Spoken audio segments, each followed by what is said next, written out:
Welcome back, brothers, to Warhammer. Tonight we're diving into the madness that lies in the Great Rift.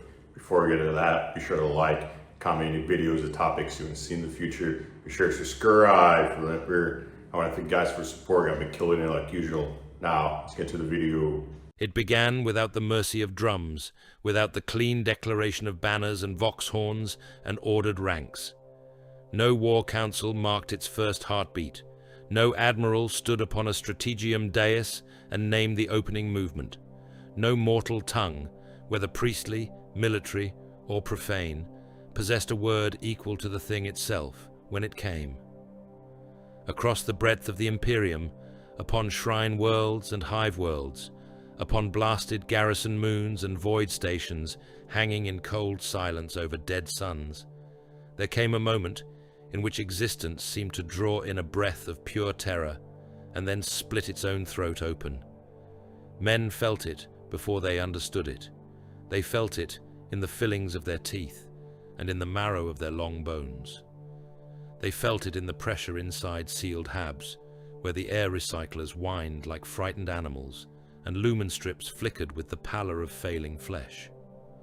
On a million worlds, laborers looked up from assembly lines and corpse starch vats and shell, foundries because something old and predatory had brushed the backs of their minds.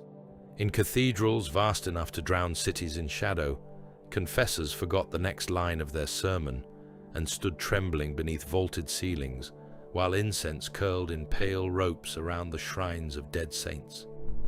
In trenches where the mud was black with promethium and blood, men who had endured bombardments, rad storms, and Xeno's night raids without complaint suddenly began to weep into their rebreathers for no reason they could name.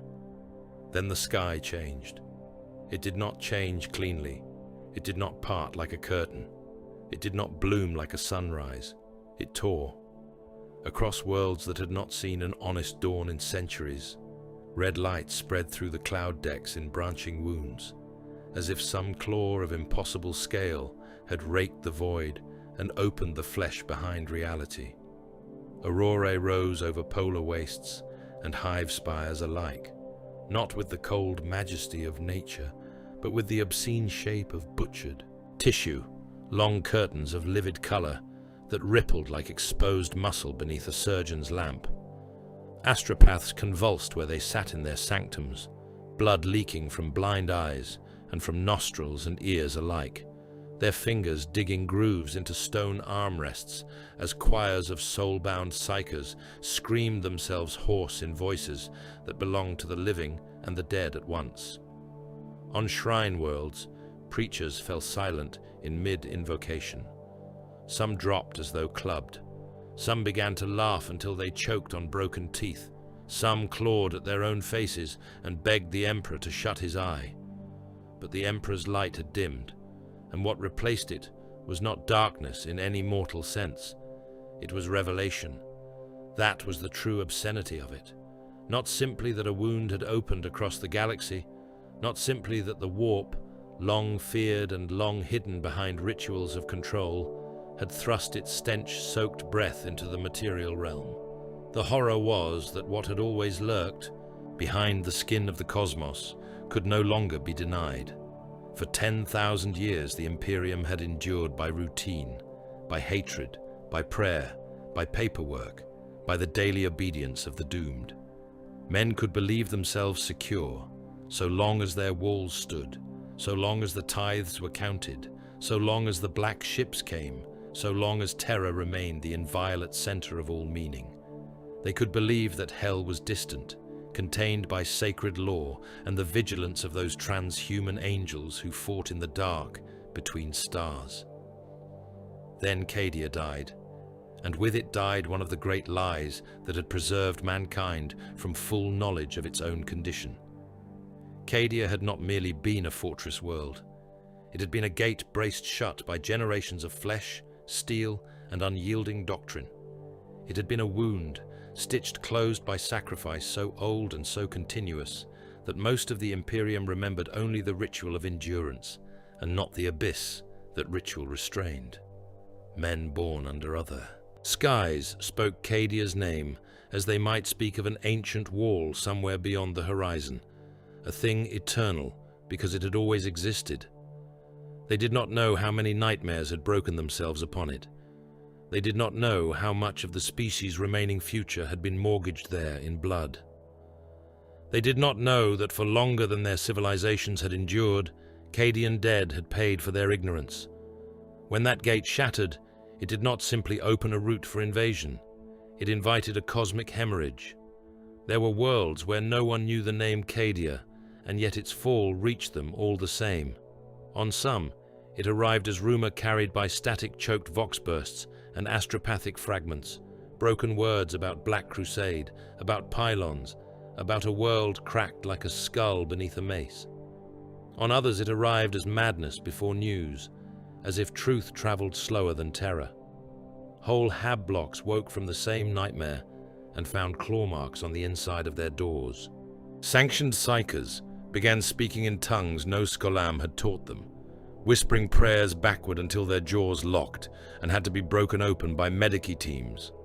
In Manufactoria, where men spent their short lives feeding shell casings into sanctified presses, machine spirits turned petulant and malignant, stalling without cause, vomiting sparks in shapes like runes, whining in Binharic distortion that made engine seers draw warding signs with oil-stained hands. On countless worlds, the citizens of the Imperium did what they had always done. They looked to the heavens for order, for the comfort of familiar stars, for the idea that no matter how miserable the ground beneath them, the architecture of creation itself remained governed by sacred purpose. What they saw instead broke something in the species. Even heaven could rot. That realization spread faster than any fleet, faster than censure, faster than doctrinal correction. In hive cities whose upper reaches vanished into industrial cloud, the wealthy sealed their towers and watched red light leak through armored glass, while the lower habs descended into riots, looting, and devotional frenzy. Men trampled one another to reach cathedrals. Men burned their neighbors because someone had claimed the sky's color was caused by hidden witches. Men dragged sanctioned mutants and gutter-born psychers into the streets and opened them with work saws while chanting litanies to the Golden Throne. On agri-worlds, the farmhands found livestock screaming before they were fully born, tangled in amniotic filth beneath aurorae that painted the fields like slaughterhouse floors. On fortress worlds, officers maintained discipline for a few precious hours, long enough to issue ammunition, reinforce bunkers, and read from the old catechisms of siege endurance. But even there the men kept looking upward between artillery salvos, and in each uplifted face there was the same dawning comprehension that the war had moved beyond logistics, beyond strategy, beyond anything a mortal command structure had been built to contain. The void felt it worst of all. Out among the shipping lanes and patrol routes, and forgotten dead corridors between stars, ships were caught between certainties that had ceased to mean anything. Navigators stared into the tides of the immaterium and found no trustworthy geometry left in them. Currents writhed where charts promised calm passage. Beacons guttered. Translation windows became mouths lined with impossible color. Captains who had spent lifetimes trusting in the measured blasphemy of warp transit discovered that the ocean they crossed was no longer merely storm-ridden, but openly rabid. Great merchant haulers vanished between one astropathic report and the next, leaving only torn signal ghosts and garbled screams. Escort frigates burst from translation light years from intended destination, with crew aged into parchment, or flayed, or raving that they had seen cathedrals the size of moons built from the fused skeletons of saints. Some never re-emerged at all. Some emerged inside worlds. Some emerged with things aboard that had not been aboard when they left.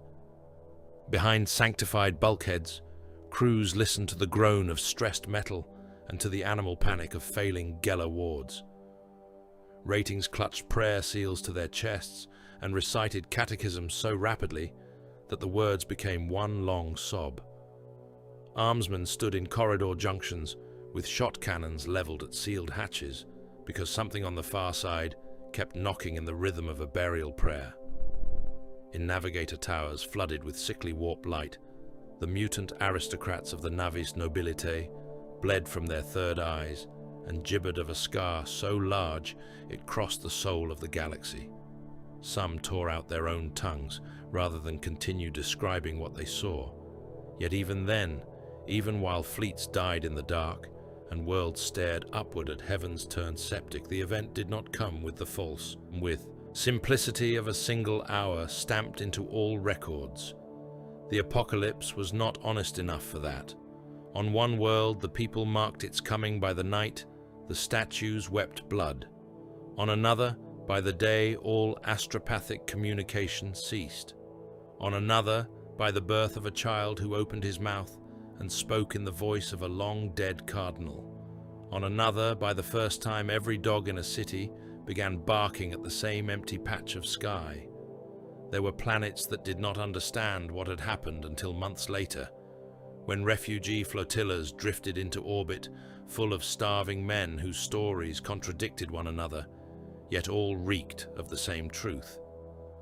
There were worlds that learned of it only when demons were already in the streets. This was why the wound was more dreadful than any campaign map could ever show. A line drawn across a chart could not capture the smell of panic in a chapel packed beyond capacity, while priests shouted themselves hoarse over the crying of the faithful. It could not capture the sight of a mother forcing corpse starch between the teeth of a catatonic son, while outside the hab window the clouds rippled with red fire. It could not capture the silence in a command bunker when the final message from orbit ends in static and the officers present realize, without daring to say it aloud, that they have become an island in a sea of damnation. Men speak easily of sectors lost and routes severed. Those are clerk words, ledger words. The truth was not ink on parchment.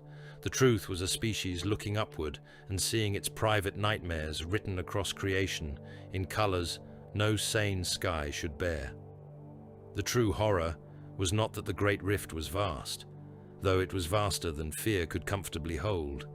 It was not only that it split the Imperium, crippled travel, or bled demonic influence into the waking world. The true horror was that it made concealment impossible.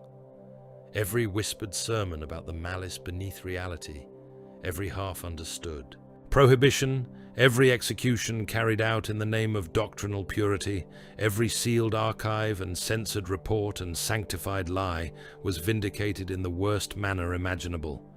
The universe showed its face, and that face was not indifferent. It was hungry. By the time many understood even a fragment of what had happened, they were already dead or dying. Millions perished in void-born isolation before they knew the names of the forces consuming them. Millions more drowned in riots, famines, purges, and warp-spawned atrocity, with only the vaguest notion that somewhere beyond their poisoned atmosphere a wound had opened in the stars. Men burned, men starved, men butchered one another in the dark, because doctrine, terror, and hunger had collapsed into one commandment.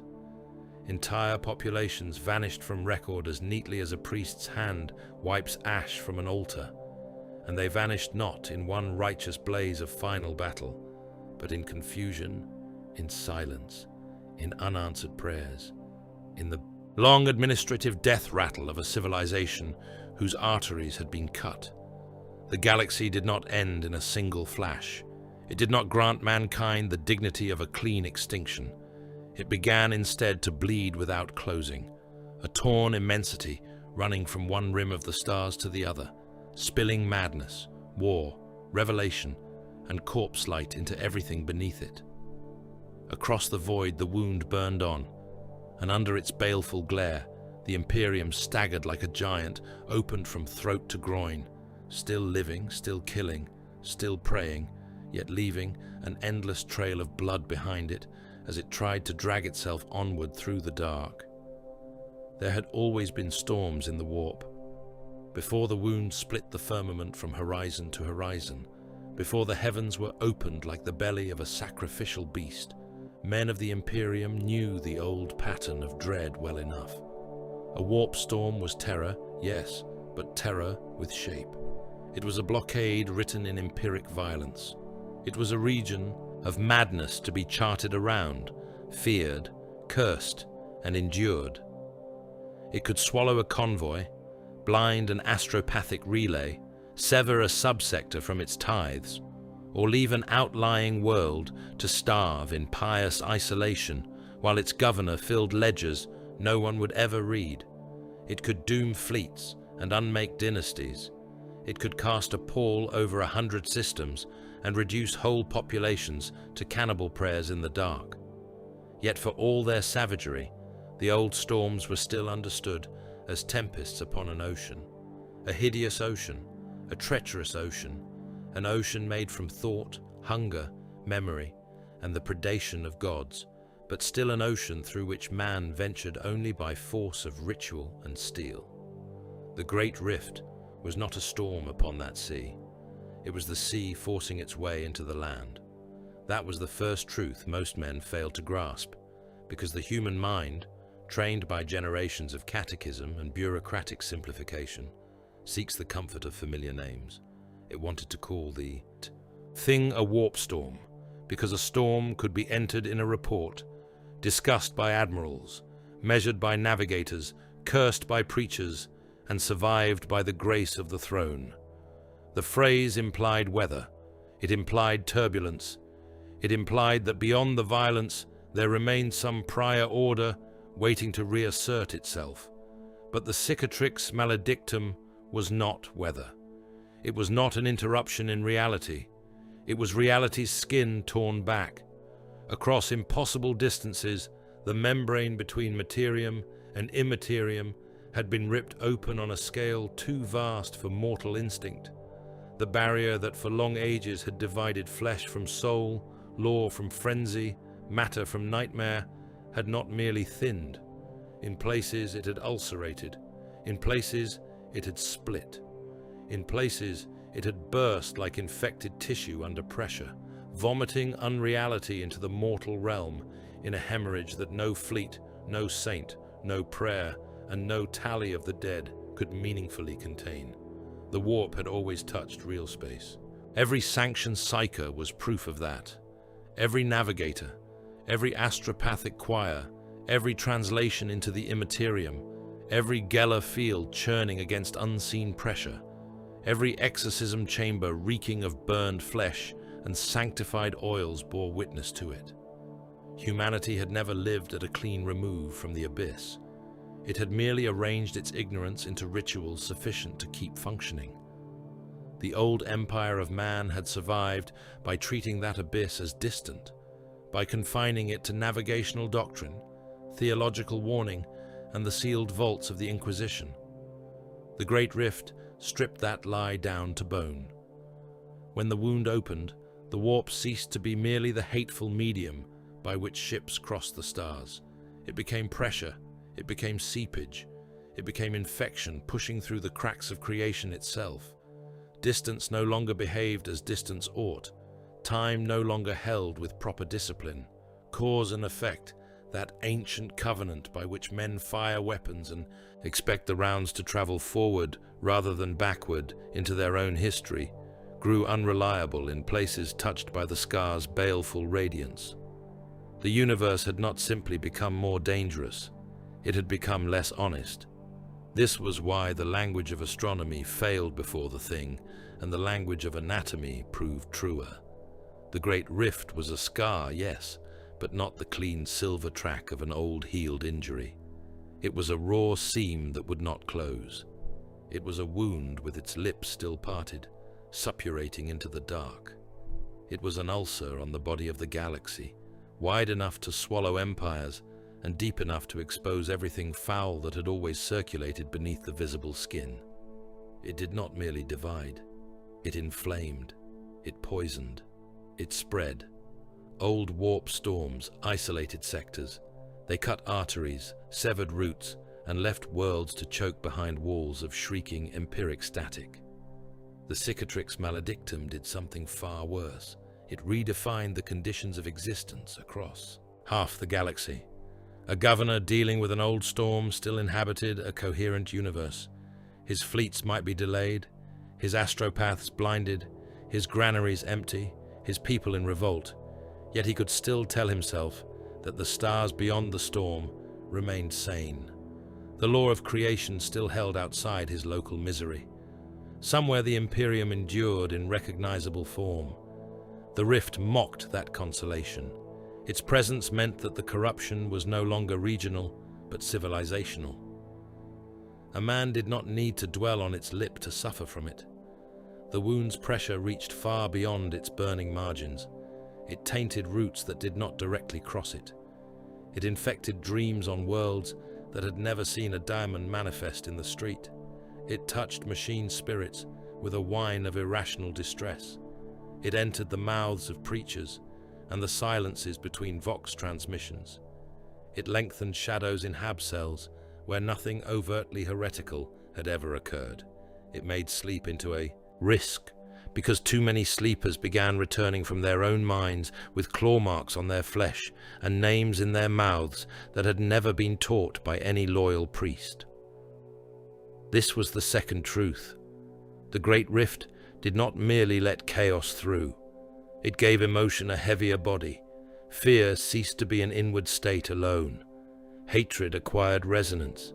Desire, prophecy, mania, despair, and bloodlust all seemed to find greater purchase in the physical world, as though the atmosphere itself had become more hospitable to the growth of spiritual disease. In ages past, a cruel man had still required his own hands, his own weapon, his own choice to perform atrocity. Now whole crowds could turn murderous with the speed of plague, as if some unseen hand had brushed the tinder of their souls. Suspicion thickened into certainty without evidence. Coincidence began to feel deliberate, guided, predatory. Men who had never heard a true demonic whisper in their lives suddenly found themselves glancing over a shoulder for no reason and discovering a heartbeat later that something had indeed been there. The manifestations followed. Not everywhere, not always. That was part of the obscenity. Had the demons come with military regularity, the Imperium might have met them as it met any invasion, with trenches, liturgies, orbital fire, and sacrificial waves of men. But reality had become feverish, and fever breeds irregular cruelties. On one world, a decade passed with nothing worse than madness, mutation, and murder beneath a crimson sky. On another, the veil ripped like wet parchment in the middle of an administratum archive, and horned abominations came boiling through in the stink of brine, blood, and hot copper.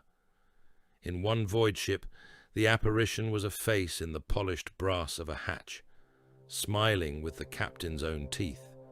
In another, it was a corridor filling with skinless figures that moved on all fours and sang in the voices of dead ratings.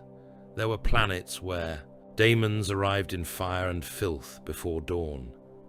There were others where they appeared only after months of dread, when a population had been softened by hunger, prayer, purges, and the slow certainty that their God was either testing them or no longer listening. Because the barrier had thinned, manifestation became easier. Because the universe had become inflamed, it became crueler. Because the wound was not a front line but a contamination, it became harder to predict. A shrine might remain untouched, while the alley behind it became a mouth into the abyss. A regiment could hold a trench for weeks against traitor assault, only for the company chaplain to split apart in the command dugout and birth a thing of talons and censer smoke from his own ribcage. A child might speak one sentence at supper and turn every candle in the hab black. A corpse might sit up on the autopsy table and begin reciting the private sins of the medicae present. All of this struck at the theological heart of the Imperium with the force of an artillery broadside. Imperial faith had always trafficked in dreadful certainties. Priests spoke of damnation not as metaphor, but as destination. They warned of heresy, corruption, and predation of the soul, because the creed of man had been shaped in a universe where such things were materially true. Yet for most citizens, those truths remained distant. Hell existed, yes, but it existed behind seals, behind the labor of psychers and the vigilance of the holy orders, behind the grim competency of people the common hive worker never saw. The great rift dragged damnation into the visible heavens. Once that happened, every sermon changed. A cardinal no longer had to persuade his flock that the soul was besieged. The sky itself made the argument for him. This did not create purity, it created volatility. Faith deepened in some places, thick and hard as fortress stone. Men marched into fire singing. Bastions held because their defenders preferred annihilation to spiritual compromise. Pilgrims crossed wastes of ash to kiss the feet of statues under a bleeding firmament. But elsewhere devotion became gangrenous.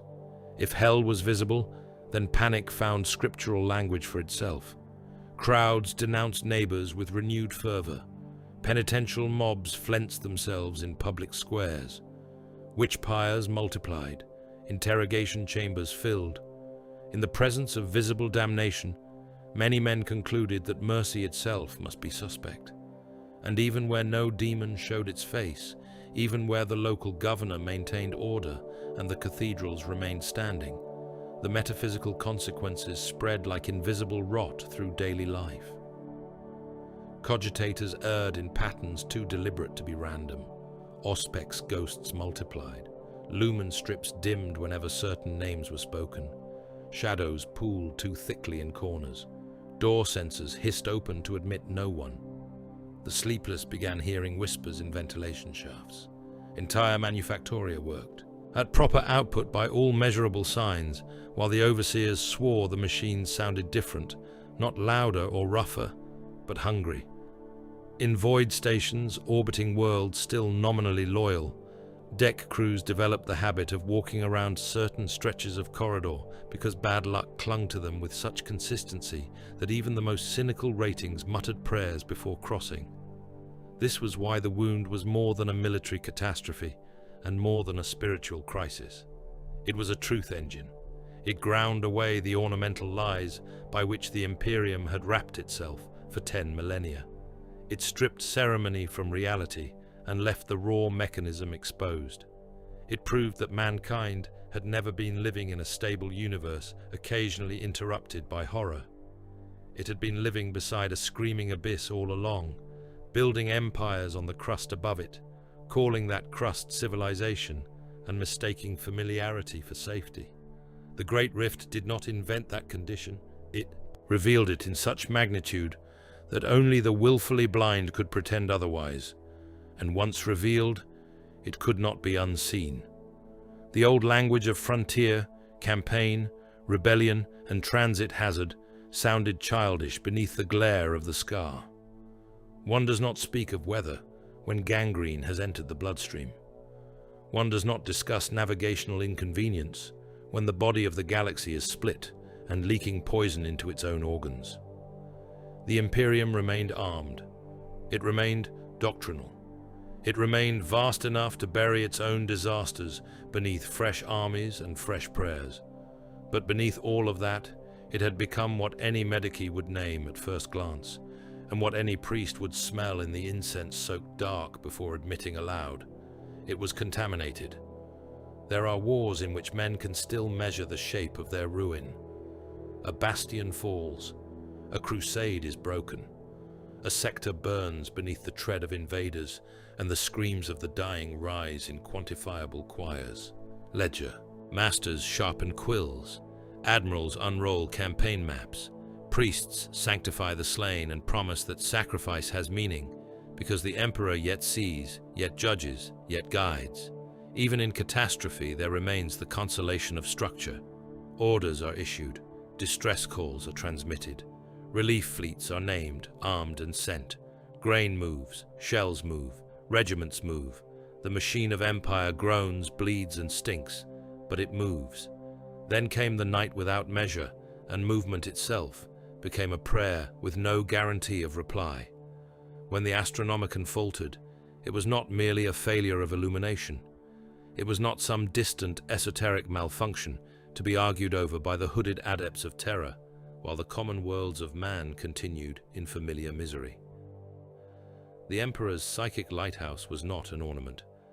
It was the single most vital blasphemy the Imperium possessed, a beacon cast across the nightmare tides of the immaterium, so that ships laden with men, grain, promethium, medicine, ammunition, pilgrims, saints' relics, and the legal fiction of imperial unity could claw their way from one point in the void to another without being swallowed whole by madness. Every war front depended upon it. Every tithe route depended upon it. Every supply artery, every reinforcements convoy, every black ship, every mail packet carrying decrees and censures and pleas for absolution depended upon it. A million worlds did not remain connected by faith alone.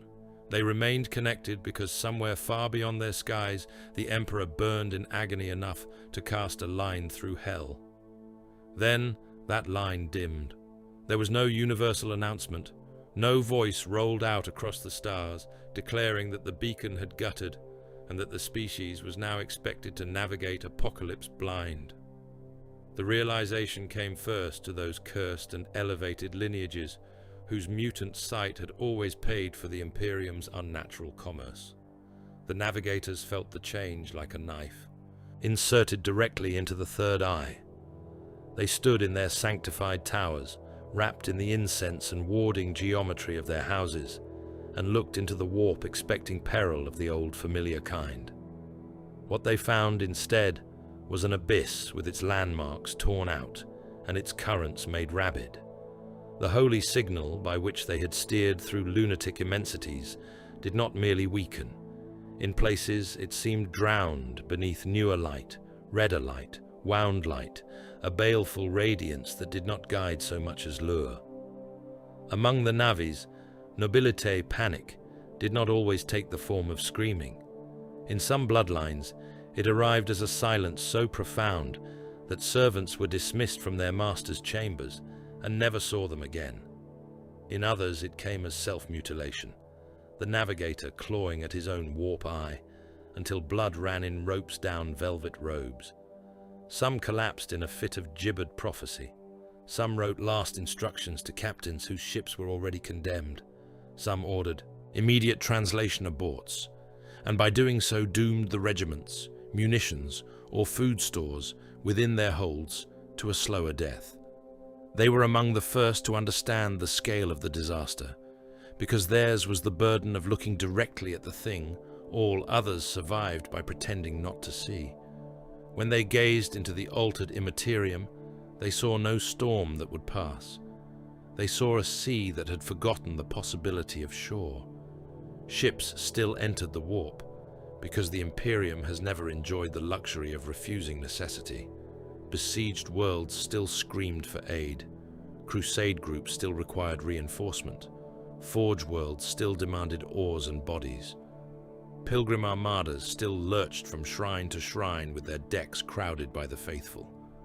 The void does not pause simply because terror has become total, so the captains gave the old orders. The choirs intoned the rites of transit. The engines howled. The Geller fields shuddered into life like caged suns wrapped in iron scripture, and countless vessels went in blind. Some emerged months late to wars already lost, and battlefields long cooled into corpse marshes. Some emerged years early into systems not yet at war, bearing warnings no one believed until the first bombardment fell. Some emerged centuries wrong, their crews either dust within their armor or living skeletons sustained by failing recycler systems and the will to hatred alone. Shock troops opened hatches onto worlds where their home dynasties were legend, and the officers they had sworn to obey had been dead for generations. Pilgrim ships arrived at cathedrals built atop the rubble of the shrines they had set out to visit. Munitorum barges crawled from translation, carrying munitions for campaigns that history had already swallowed and forgotten. Some captains looked upon alien stars and understood, in one blinding instant, that their entire civilization had moved on without them. Others never emerged at all. Those were perhaps the kinder losses, though no family received that comfort, and no ledger marked such mercy.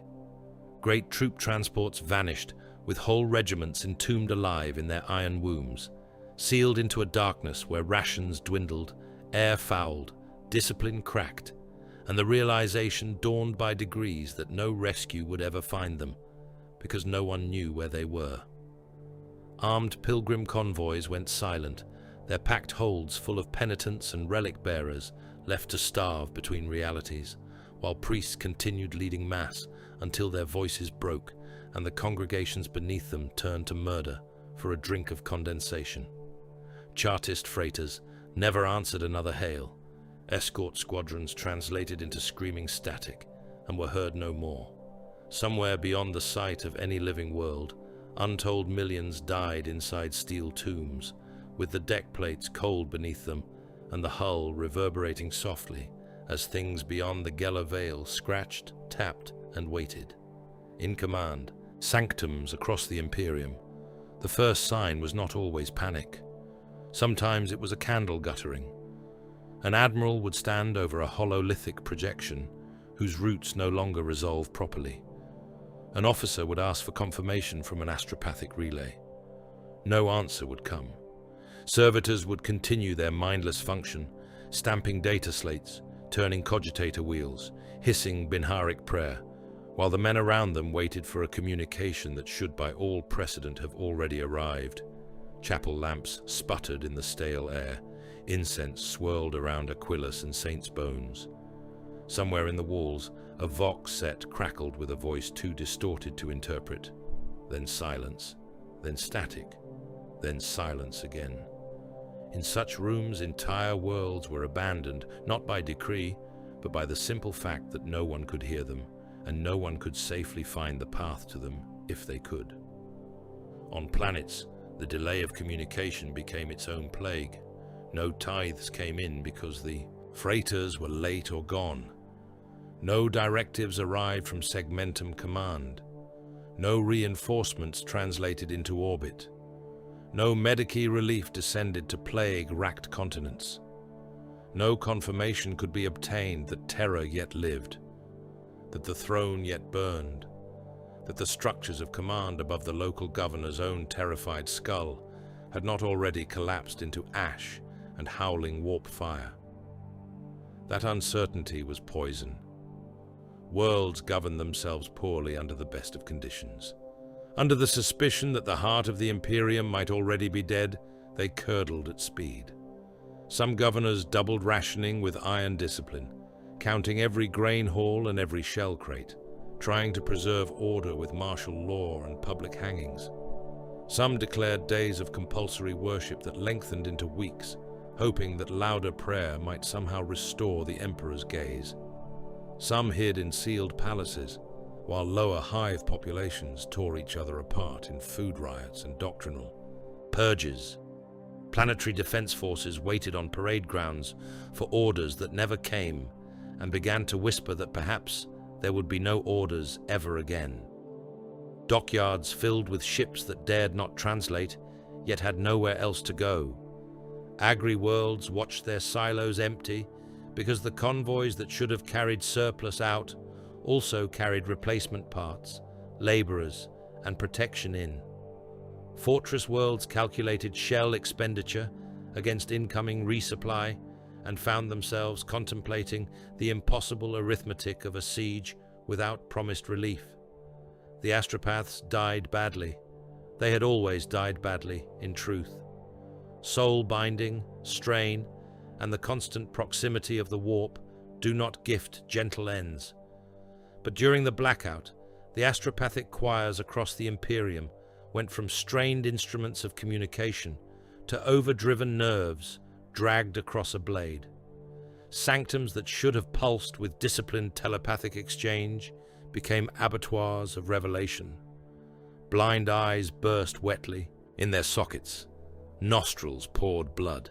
Mouths opened and did not close until the jaw hinges cracked. Choir masters screamed messages no mortal language could contain, fragments of warning and praise and abomination tangled together in one convulsing stream. Some transmissions arrived only as static overlaid with prayer. Some came as a burst of blood from the receiver grill and a single phrase that no one present admitted hearing. Some never resolved into words at all, only the psychic impression of drowning beneath red light, while something vast moved on the other side of thought. In bastion chapels and bridge shrines, men knelt before dead vox altars and listened to emptiness. It is difficult to explain to those born in smaller civilizations what silence means in an empire built on distance. Silence is not peace. Silence is collapse delayed. Silence is a convoy that never docked, a Medici frigate that never arrived, a regiment that will fight with half its shells and no replacement boots until its trenches fill with bones. Logistics are the blood of the Imperium, not the ornamental blood of martyrdom painted in cathedral murals, but the thick and ugly blood of grain ships, Prometheum tankers, sealed munition crates, replacement last packs, field dressings, machine parts, water reclamation modules, and the endless paper rot of orders proving that someone somewhere still remembers you exist. When the light failed, billions did not die charging enemy guns in glorious last stands. They died because the cargo never came.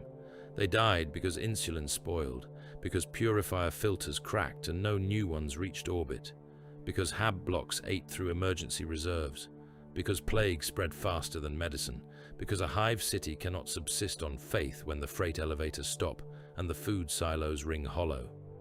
Noctis Eterna was horror by absence. Absent light, absent command, absent certainty, absent rescue. Men fear the sight of monsters. But there is another terror in waiting beside a mute console, and knowing that every minute without reply enlarges the circle of the dead. A voidsman can face boarding axes and decompression alarms with more courage than he can face the long sound of hull plating groaning in an unmoving ship that has lost its way. On countless vessels, crews sat awake in barracks, thick with sweat and incense, listening to the outer shell complain under pressures no engineer could quantify. Sometimes they heard scratching beyond it, delicate as fingernails dragged across a coffin lid. Sometimes the sound became knocking. Sometimes a voice joined it, muffled by meters of sanctified metal yet unmistakably human in its cadence, calling one rating's childhood name or reciting a burial litany in the cracked tones of a priest who had died 3 decks below. Men gripped their weapons and stared at sealed bulkheads until their eyes watered. No one wanted to be the first to suggest that whatever was outside had learned patience. This was the black truth of that era. The Imperium has always claimed dominion through scale, through the weight of its own continuing function. In the night without measure, that function faltered. One could still fire a weapon. One could still recite a catechism. One could still crucify deserters in the square, sanctify shell stockpiles, or launch fighter patrols into a sky swollen with false dawn. But the connective tissue had begun to rot. Entire populations were reduced to local desperation, while the greater body of empire thrashed blind, unable to feel where it had been cut. And in the Warhammer of the far future, darkness is never vacant. It is never mere lack. It breeds, it listens, it crowds close around the failing light with jaws already open. The night without measure was dreadful not only because the beacon dimmed, but because everything waiting beyond that beacon understood what the silence meant. The void grew thick with hunger. The warp leaned close. Across the breadth of the Imperium, men discovered that when the light of the Emperor falters, the dark that answers is not empty at all. It is crowded with teeth. On the far side of the wound, the Imperium did not merely weaken, it ceased to breathe properly. There were still worlds that raised the Aquila above their gates. There were still governors who sealed orders with the proper sigils, still confessors who drew the sign of the throne in incense smoke, still regiments that stood to attention beneath tattered banners and recited oaths whose words had not changed in 10,000 years.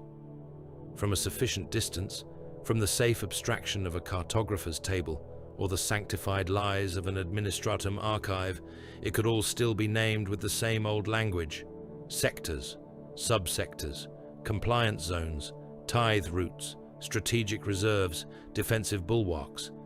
But those were names belonging to a healthier age, and names do not keep blood in a body once the arteries have been torn open. Imperium Nihilus was the name given to that half of mankind's empire left shivering beneath the shadow of the Great Rift, yet even that title was too orderly for the truth. It sounded like a jurisdiction. It sounded like a jurisdiction could still be said to exist. In truth, it was abandonment given a formal blessing. It was fragmentation raised to the level of doctrine. It was the long strangulation of all the systems that had once allowed distant worlds to imagine themselves part of one species-wide dominion rather than isolated islands of carrion flesh under a hateful sky. It was not merely darkness. Darkness at least suggests a clean absence of light. This was spiritual asphyxiation. It was an empire gasping through lungs full of ash, trying to recite its own sacred titles, while its organs failed one by one. When central command dies by degrees, power does not vanish, it curdles. Sector lords who had once spent their days petitioning segmentum superiors for fleet, allotments, and revised tithe assessments began to rule like petty emperors trapped inside shrinking cages. They issued decrees in the name of terror, while privately conceding that terror might as well have been a fable for all the help it now offered. Some crowned themselves in everything but name, surrounding their palaces with elite household troops, and rationing the last functioning dockyards to their own dynasties. Some clung to bureaucratic ritual with pathetic fervor, dispatching reports into the void long after no astropath remained sane enough to send them. Some turned butcher outright, reducing cities to fear and executions because cruelty was easier than admitting helplessness. Cardinals became warlords with scripture on their lips and blood under their nails. Shrine militias swelled into private armies. Penitential processions became conscription drives. Relic vaults were broken open not only for reverence, but because jeweled reliquaries could be melted for trade and saint. Bone caskets made passable knife hafts in the underhives. Every sermon became a mobilization order. Every denunciation from the pulpit risked igniting a civic massacre. The more visibly the heavens bled, the more every ambitious priest found justification for becoming judge, commander, and executioner at once. And where the worlds of Nihilus were still lucky enough to lie within reach of an Adeptus Astartes fortress monastery, those transhuman killers became something even stranger than their old role. Not merely defenders, not merely angels of death. They became the nearest thing to law that many systems could still recognize. A Space Marine chapter dropping from the void onto a starving world was not always salvation, but it was a form of certainty. Their word overruled local nobility. Their demands emptied arsenals. Their shipmasters chose which planets would be reinforced and which would be left to prayer and decomposition. To common men, they seemed less like warriors than myths, given temporary shape, bronze and ceramite verdicts falling from the dark to declare who would live long enough to keep paying in blood. Yet for most worlds in Imperium Nihilus, there was no grand invasion to mark the beginning of ruin. No single apocalyptic battle fixed in memory by statues and campaign honors. They did not fall as fortresses fall, with walls breached and the enemy banner rising above the smoke. They decayed. That was worse. Decay leaves room for hope to linger past the point where hope becomes a form of cruelty. A hive world might endure the first years well enough. The forges still ran. The corpse starch lines still moved. The local enforcers still beat rioters to death in the food queues with regulation malls, while loudhailers blared the old assurances about delayed shipping and imminent restoration of contact. The upper spires still hosted banquets by lumen light, while, far below, emergency sump pumps failed one district at a time and gang wars thickened around every ration drop. Then the grain imports failed for real. Then the Medicaid stocks thinned. Then the water reclamation engines missed one sanctified replacement cycle too many. Disease moved through the hab stacks. The dead stopped reaching the crematoria on schedule. Bodies began vanishing from morgue trains.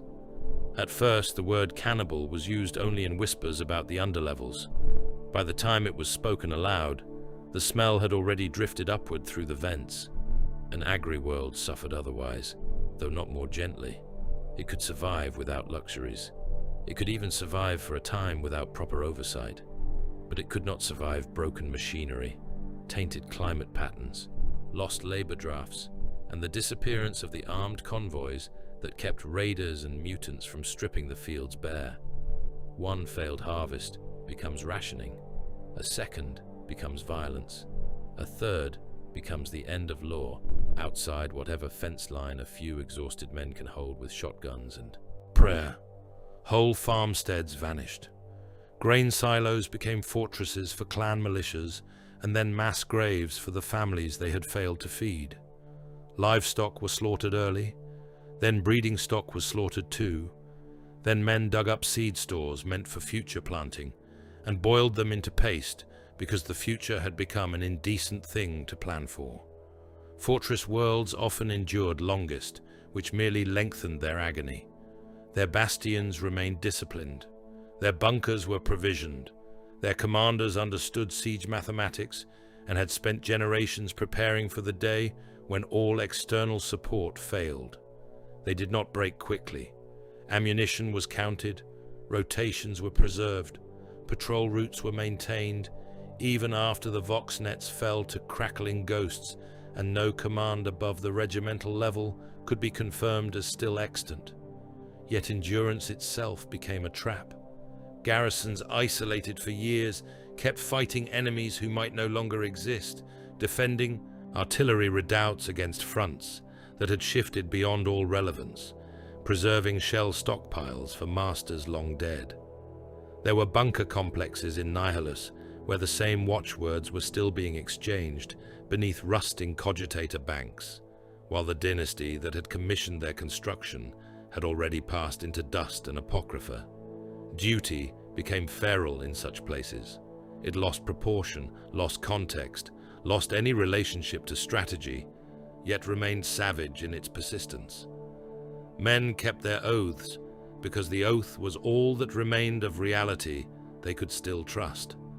Shrine worlds rotted in a more intimate manner. Pilgrims kept arriving long after departure routes had become impossible, because pilgrims do not travel by reason alone. They came in hollow-eyed flotillas, in damaged mass conveyors, in rusted processional craft whose holds stank of vomit, incense, and old fear. They arrived seeking miracle, confirmation, absolution, or merely a place where the Emperor's presence might feel less remote beneath the bleeding sky. Instead, they found worlds already choking on their own devotion. Food ran short first, then bedding, then clean water, then patience. Streets filled with processions that no longer moved with sacred order, but with the convulsive energy of mobs desperate to be seen by the divine before the end. Corpse veneration thickened into something darker. The bones of saints were touched, kissed, and scraped for dust to mix into drinking water. Unverified relics multiplied. Every fever dream became a potential vision. Every malformed birth became either holy sign or proof of witchcraft. Witch hunts began in whispers and ended in bonfires visible from orbit. The wrong accusation could drown an entire district in blood by dusk. Above all of them, governors killed for order while secretly planning for flight. It became common in Nihilus for ration rioters to be machine-gunned by the thousand in front of granary gates whose inner vaults were already half-emptied into private reserve bunkers. Enforcer brigades swept through hab quarters, dragging gaunt men and coughing children into the streets for theft, sedition, or hoarding, while deep beneath palace compounds, the ruling houses stacked void rations, recycled water casks, medici chests, and heirloom weaponry beside the loading ramps of escape craft that would never launch. There is a specific kind of depravity in preparing to flee a world when the void above it has already become unnavigable. It is not hope, it is reflex, the final twitch of privilege in a body too arrogant to admit it has already died. Many such escape fleets remained in their bays until the crews starved beside them or the mobs broke through and butchered everyone within. Some actually launched and vanished into the dark, leaving nothing behind but the bright lie of ascent and the certainty that even their masters had chosen abandonment over stewardship. Time itself betrayed Nihilus. Messages sent did not return. Astropathic fragments arrived decades late. Orders emerged from the warp after the commanders named within them had been dead for generations. Some worlds kept their signal beacons active for a century while waiting for the relief flotilla promised by a transmission received in the first terror of the Great Rift's opening. The flotilla may have been destroyed before it ever translated. It may have arrived elsewhere. It may still have been wandering the immaterium with starving holds and a navigator gnawing his own tongue in a lightless chamber. Those left waiting could not know.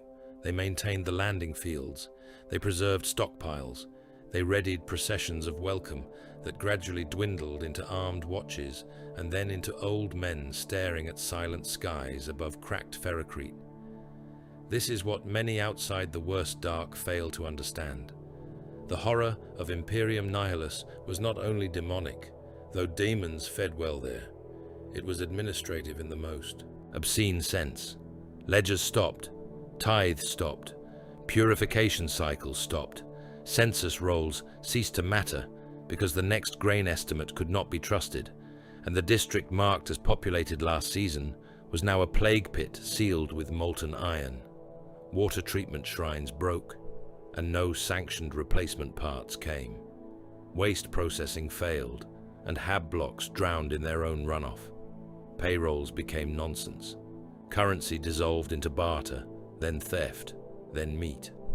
A civilization of paper, numbers, shipping manifests, devotional quotas, and ritualized compliance rotted from the inside out because its functions had always been more fragile than its monuments suggested. The Imperium had long hidden its dependence beneath stone cathedrals and military grandeur. Nihilus stripped it bare, removed the routes, the relays, the tithes, the machine maintenance schedules, the trained replacements, the certified grain tallies, the fuel allocations, the astropathic corrections, and the sacred bureaucracy that everyone mocks while depending upon absolutely, and what remains is not a noble kingdom under siege. What remains is a million local tyrannies improvising survival with knives at the throat. Half the Imperium was not conquered cleanly. No single enemy marched in and planted a banner over the whole of that smothered expanse. It was left in the dark long enough for its own structures to collapse inward, for hunger to acquire a religion, for duty to become madness, for law to harden into atrocity, and for once familiar worlds to emerge from the shadow altered beyond recognition. By the time the wider Imperium looked again, much of that lost half still wore the same names, the same sigils, the same prayers on cracked lips. But what those names ruled, what those sigils sanctified, what those prayers were spoken over, had become something else entirely.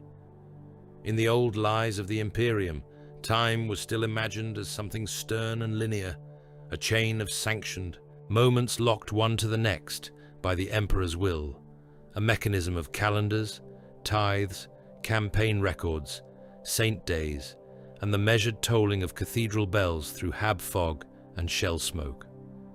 Men were born, labored, fought, prayed, and died inside its iron sequence. Administratum adepts inked dates in ledgers with fingers cramped into claws by repetition. Munitorum clerks stamped manifests in triplicate and believed, with the faith peculiar to bureaucrats, that what was written might therefore remain true.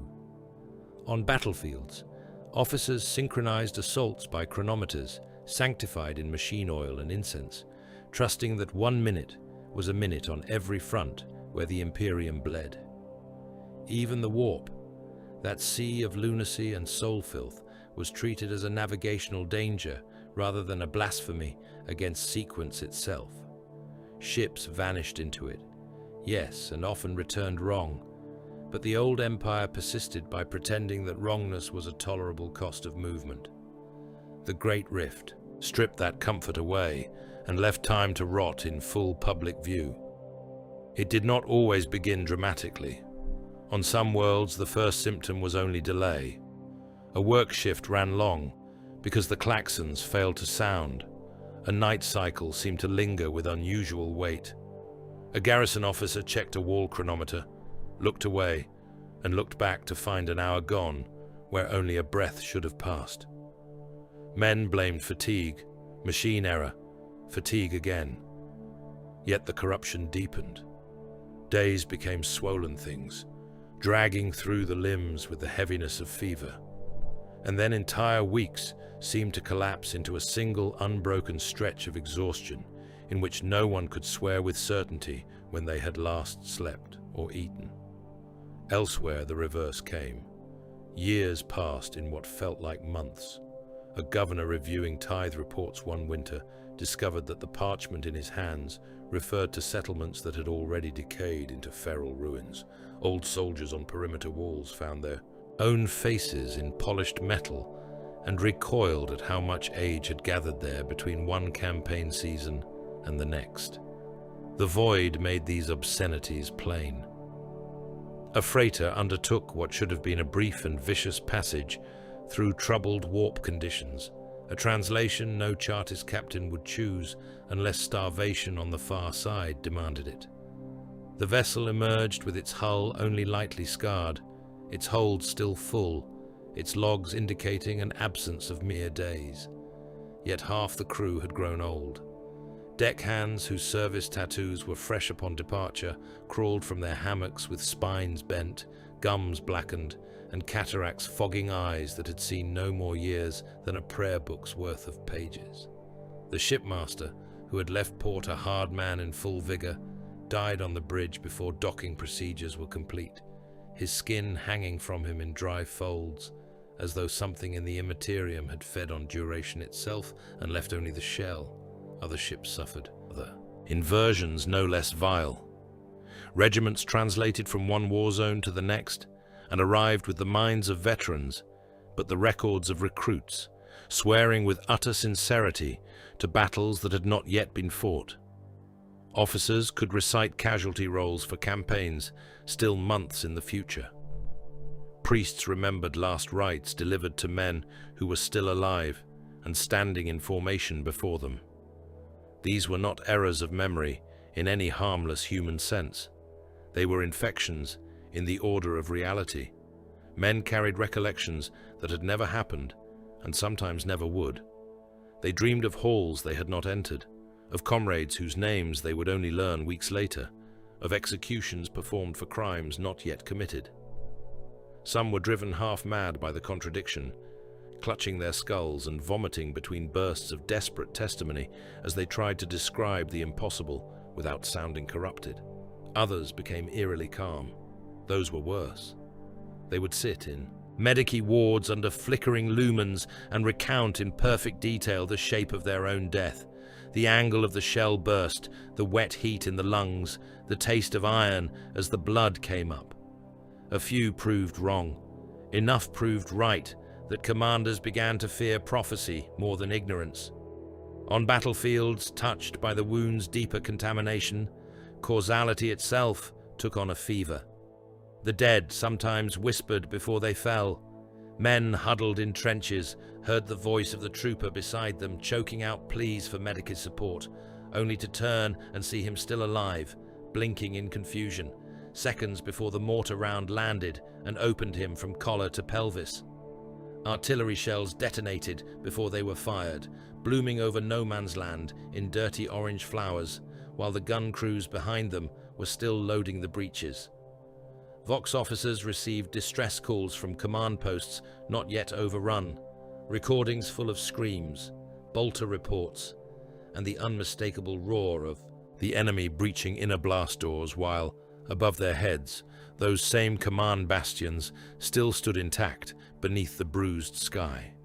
Some officers tried to use such warnings, repositioning men and armor in hopes of defying the future. Sometimes they succeeded only in steering events toward the exact ruin foretold. At such moments, strategy became a theological exercise, commanders no longer certain whether they were fighting the foe before them or some malignant mockery of inevitability. Then there was the flesh.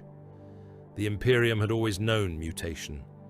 Its laws, pyres and firing squads had been built in part around that knowledge. Yet under the pall of the Great Rift, corruption lost even the vulgar consistency of old heresy. Flesh became porous to symbolism. Meaning itself seemed to cut and shape the body. Skins split open along patterns that resembled runes no loyal man should know, as if invisible blades were etching blasphemies from beneath the dermis outward. Scar tissue, sprouted teeth, small at first and milky white, then longer and more numerous, until old wounds gnashed on a man's own clothing and hissed when touched. Eyes filmed over, not with cataract or injury, but with a thin inner luminance like warp glow trapped behind the cornea. Some victims remained sane long enough to recognize what they were becoming. Hardened soldiers, men who had held breach lines against Xenos monstrosities and stood their ground under demonic bombardment, would fall to their knees in command bunkers and beg for a bolt round through the face before their swelling flesh could turn into a shrine for something crawling up from beneath thought. Loyal men asked to be killed not because they feared death, but because they feared remaining useful to the enemy after death had been denied them. Dreams ceased to belong to the individual. This was one of the subtler and therefore more intimate horrors of rift-touched worlds. In one hive district, entire hab blocks began, reporting the same nightmare in the same cycle. Thousands slept and entered one shared atrocity. They wandered the same rust-red corridors. They heard the same dragging chain beyond sealed doors. They smelled the same copper reek and sweet rot. In the dream, there was always a room at the end of the passage. In the room, there was always a wet sound of chewing. No one wished to describe what turned its head when the door opened, yet the screams at waking were identical from level to level, hab to hab, family to family. At first, the enforcers dismissed it as hysteria. Then, they found the bite marks. Not imagined lesions, not scratches inflicted in panic, but deep human and inhuman punctures in the same places on every sleeper's flesh, as though something that existed in common dream had fed in perfect parallel upon the bodies lying helpless in their bunks. After that, many refused sleep until collapse took them. Others dosed themselves insensate with recaf, chems, rotgut, or devotional pain. None of it mattered. The dream returned, patient as mold. The Adeptus Mechanicus found no shelter in dogma either. For all their canticles and sacred maintenance rites, even they were forced to witness the machine spirit losing its reliable mask. Systems behaved irrationally in ways that could not be corrected by recalibration or expiatory ritual. Cogitators spat out strings of devotional text no operator had input, then escalated to producing wet red script across their own display slates, as though printing with human blood from within sealed casings. Engine seers opened access panels to perform sanctification and found organic matter coating circuitry in a thin membranous sheen. Reactor walls sweated black moisture that smelled of hot metal, old graves, and spoiled incense. Servitors turned their heads to follow adepts after those adepts had passed out of sight, milky eyes weeping lubricant in slow dark ropes. Machine spirits whined like beaten animals or snarled through the static of vox arrays with a hostility no rite could soothe. To a civilization that had elevated procedure into sacrament, this was among the deepest wounds. When the machine no longer obeyed the catechism, what remained of order beyond force and fear, and over all of it, hung the greater corruption. The great rift attacked certainty itself. It made measurement unclean. If a chronometer lies, if a vox message can come from tomorrow, if an artillery shell may burst before the chamber is sealed, If a man's memories can be seeded with events outside sequence, then doctrine begins to buckle. Science buckles with it. Discipline, which depends on predictability, begins to fray. Sanity is not some noble abstract ideal in the far future. It is a battlefield tool, a rationed necessity, a thin strip of hab tape stretched over the screaming cracks in existence. Once cause and effect become suspect, that tape peels back fast. No place made this clearer than the ship. Void-born life had always been unnatural, a condition of incense-soaked claustrophobia, rusted prayer, recycled breath, and absolute trust in systems most of the crew could not possibly understand. Under rift pressure, ships became drifting organs infected from the inside. Geller fields flickered, not always long enough to fully fail, but long enough to let the crew understand how little stood between them and spiritual evisceration. Corridor Vox units filled with dead voices, ratings calling for watch relief years after their documented deaths, officers muttering root corrections from mummified throats, children laughing in decks where no children had been permitted in generations. Bulkheads pulsed softly in the lumen gloom like muscle around a wounded heart. Men laid palms against the steel and felt warmth where there should have been none, or a yielding softness, or something on the other side pressing back with patient curiosity. Sailors vanished between one flicker of light and the next. One moment a labor gang would be hauling ammunition caskets through a mid-deck passage, boots ringing on grated metal. The next there would be a stutter in the lumens, a single blink, and one of the line would simply be gone. No scream, no breach alarm, no blood. Only the drag marks of dropped cargo and the widening terror in the faces of those left behind, each trying not to imagine what had opened and shut so quickly around their companion. The warp had always preyed upon weakness. That had been the old caution, the old sermon, the old threat used to justify the Imperium's cruelties. Guard your thoughts, guard your soul, guard your bloodline. The abyss waits for fracture. The Great Rift lowered the threshold so catastrophically that fracture was no longer exceptional. Mere existence under that wounded sky became a vulnerability. To draw breath in the Imperium was to stand inside an enlarged field of contamination. Every fear had more weight. Every dream had more reach. Every wound invited not just infection of the flesh, but infection of meaning. Men were not simply dying in such a galaxy. They were being taught that reality itself no longer owed them consistency. That was the final obscenity of it. The Great Rift did not only kill bodies, though it killed them in numbers beyond prayer. It did something fouler. It educated matter in nightmare. It took iron, bone, memory, skin, sequence, dream, and mechanism, all the trusted grammar of existence, and instructed them in how to betray their own nature. Under its influence, the universe did not merely become dangerous. It became suggestible to horror, until flesh and steel alike seemed to remember that beneath all law, beneath all ritual, beneath all of mankind's cathedrals and ledgers and guns, there was always something waiting to teach the world how to scream in a new language. There is a habit among strategists, remembrancers, and the priesthood of distant command to speak of calamity in scales so vast that the individual world disappears inside the arithmetic. Sectors are named, routes are declared compromised, regions are marked in red upon the sacred charts.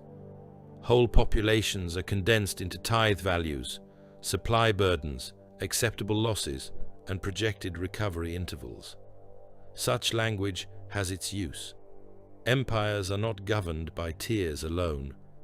Yet there is a fraud hidden inside that abstraction, because no map, however sanctified, can carry the smell of one street where the dead have lain too long in sour rain.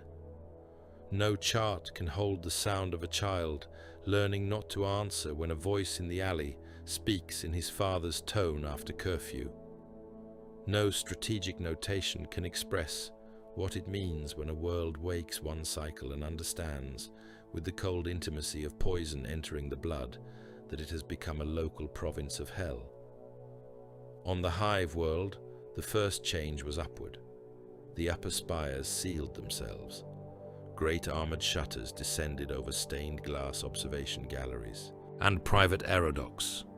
Noble bloodlines withdrew into climate-controlled fastnesses where imported air still tasted clean, and the lumen globe still burned with stable gold, rather than the feverish red creeping through the lower districts. Private enforcers manned the access lifts with shock mauls and execution writs. Those of means barricaded not only their chambers, but their consciences, declaring ration emergencies, quarantine protocols, purification edicts, anything that might dress selfish panic in the robes of law.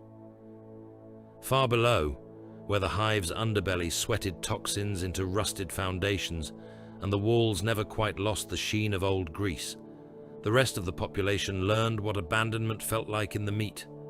The underhive did not fall to a single cult, a single riot, or a single revelation. It flooded. Hunger came first, then rumor, then devotion of the wrong kind. Starvation gangs armed with sharpened rebar and butcher hooks stalked corpse starch lines, stripping the weak not only of ration chits, but of flesh where the chance allowed it. Mutants emerged from sump warrens and collapsed manufactoria, some hiding deformities beneath rags and rebreathers, others proudly displaying horn, scale, lamp-black eyes, and mouths too full of teeth. Because in a world where the sky itself had turned heretical, concealment began to seem like a lesser strategy than dominance. Cults flourished in the crawl spaces between hab stacks. They met in sub-cellars, lit by smuggled candles and emergency lumen strips that threw sickly white light across altars made from ventilation grills and flensed bone. The skinning pits came later, because atrocity always matures toward industry. Whole chambers were set aside, where captives were hung from meat hooks, flayed in strips, drained into sump troughs, and offered up to nameless powers by men and things that still wore fragments of factory coveralls beneath their ceremonial gore. In some corridors, the emergency lumens never ceased flickering, and in that pulse of light and dark, the walls seemed to move with the shifting of skinned hides pegged there to dry. Children adapted fastest, which was its own obscenity. They learned which alleyways to avoid, because those were the ones where human voices echoed back too perfectly, repeating the exact words they had just heard in a loved one's voice, but from a depth no throat should occupy. They learned to keep sleeves wrapped around the mouth when the corpse carts rolled past, because there were spores in some of the dead now, or flies, or whispers. They learned which water points still ran clear enough to stomach, and which left a sheen of rainbow filth on the tongue. They learned to queue without crying in front of corpse starch dispensaries, where the paste had grown sweeter and somehow more familiar with each passing week. On the agri-world, damnation came in weather. At first, the farmers called it bad season. They had seen wind scour seed from poor soil before. They had seen frost bite early, and locust swarms blacken a noon sky. Hardship was part of the covenant between man and land. But the clouds over those broad fields did not move like weather should. They gathered in bruised colors over the plains and hung there for days, too still, their lower bellies twitching with silent inner lightning. Rain fell warm one week and brought up mildew in the roots. The next week, it fell cold and pink and left the furrows stinking of opened meat. Harvesters cut rows of grain, only to find half the yield blackened from within, every stalk rotten at the pith, seed stores molded inside sealed bins. The labor gangs crossed themselves and kept working because hunger always outruns theology. Then the livestock began to come wrong. Calves slid into the straw inside out, their organs sheened and steaming in the dawn air, their mothers bellowing until rifle shots put them down. Litters of swine were born with human-sounding cries and eyes already open, gazing at the handlers with wet and almost reasonable terror until the slaughter poles fell.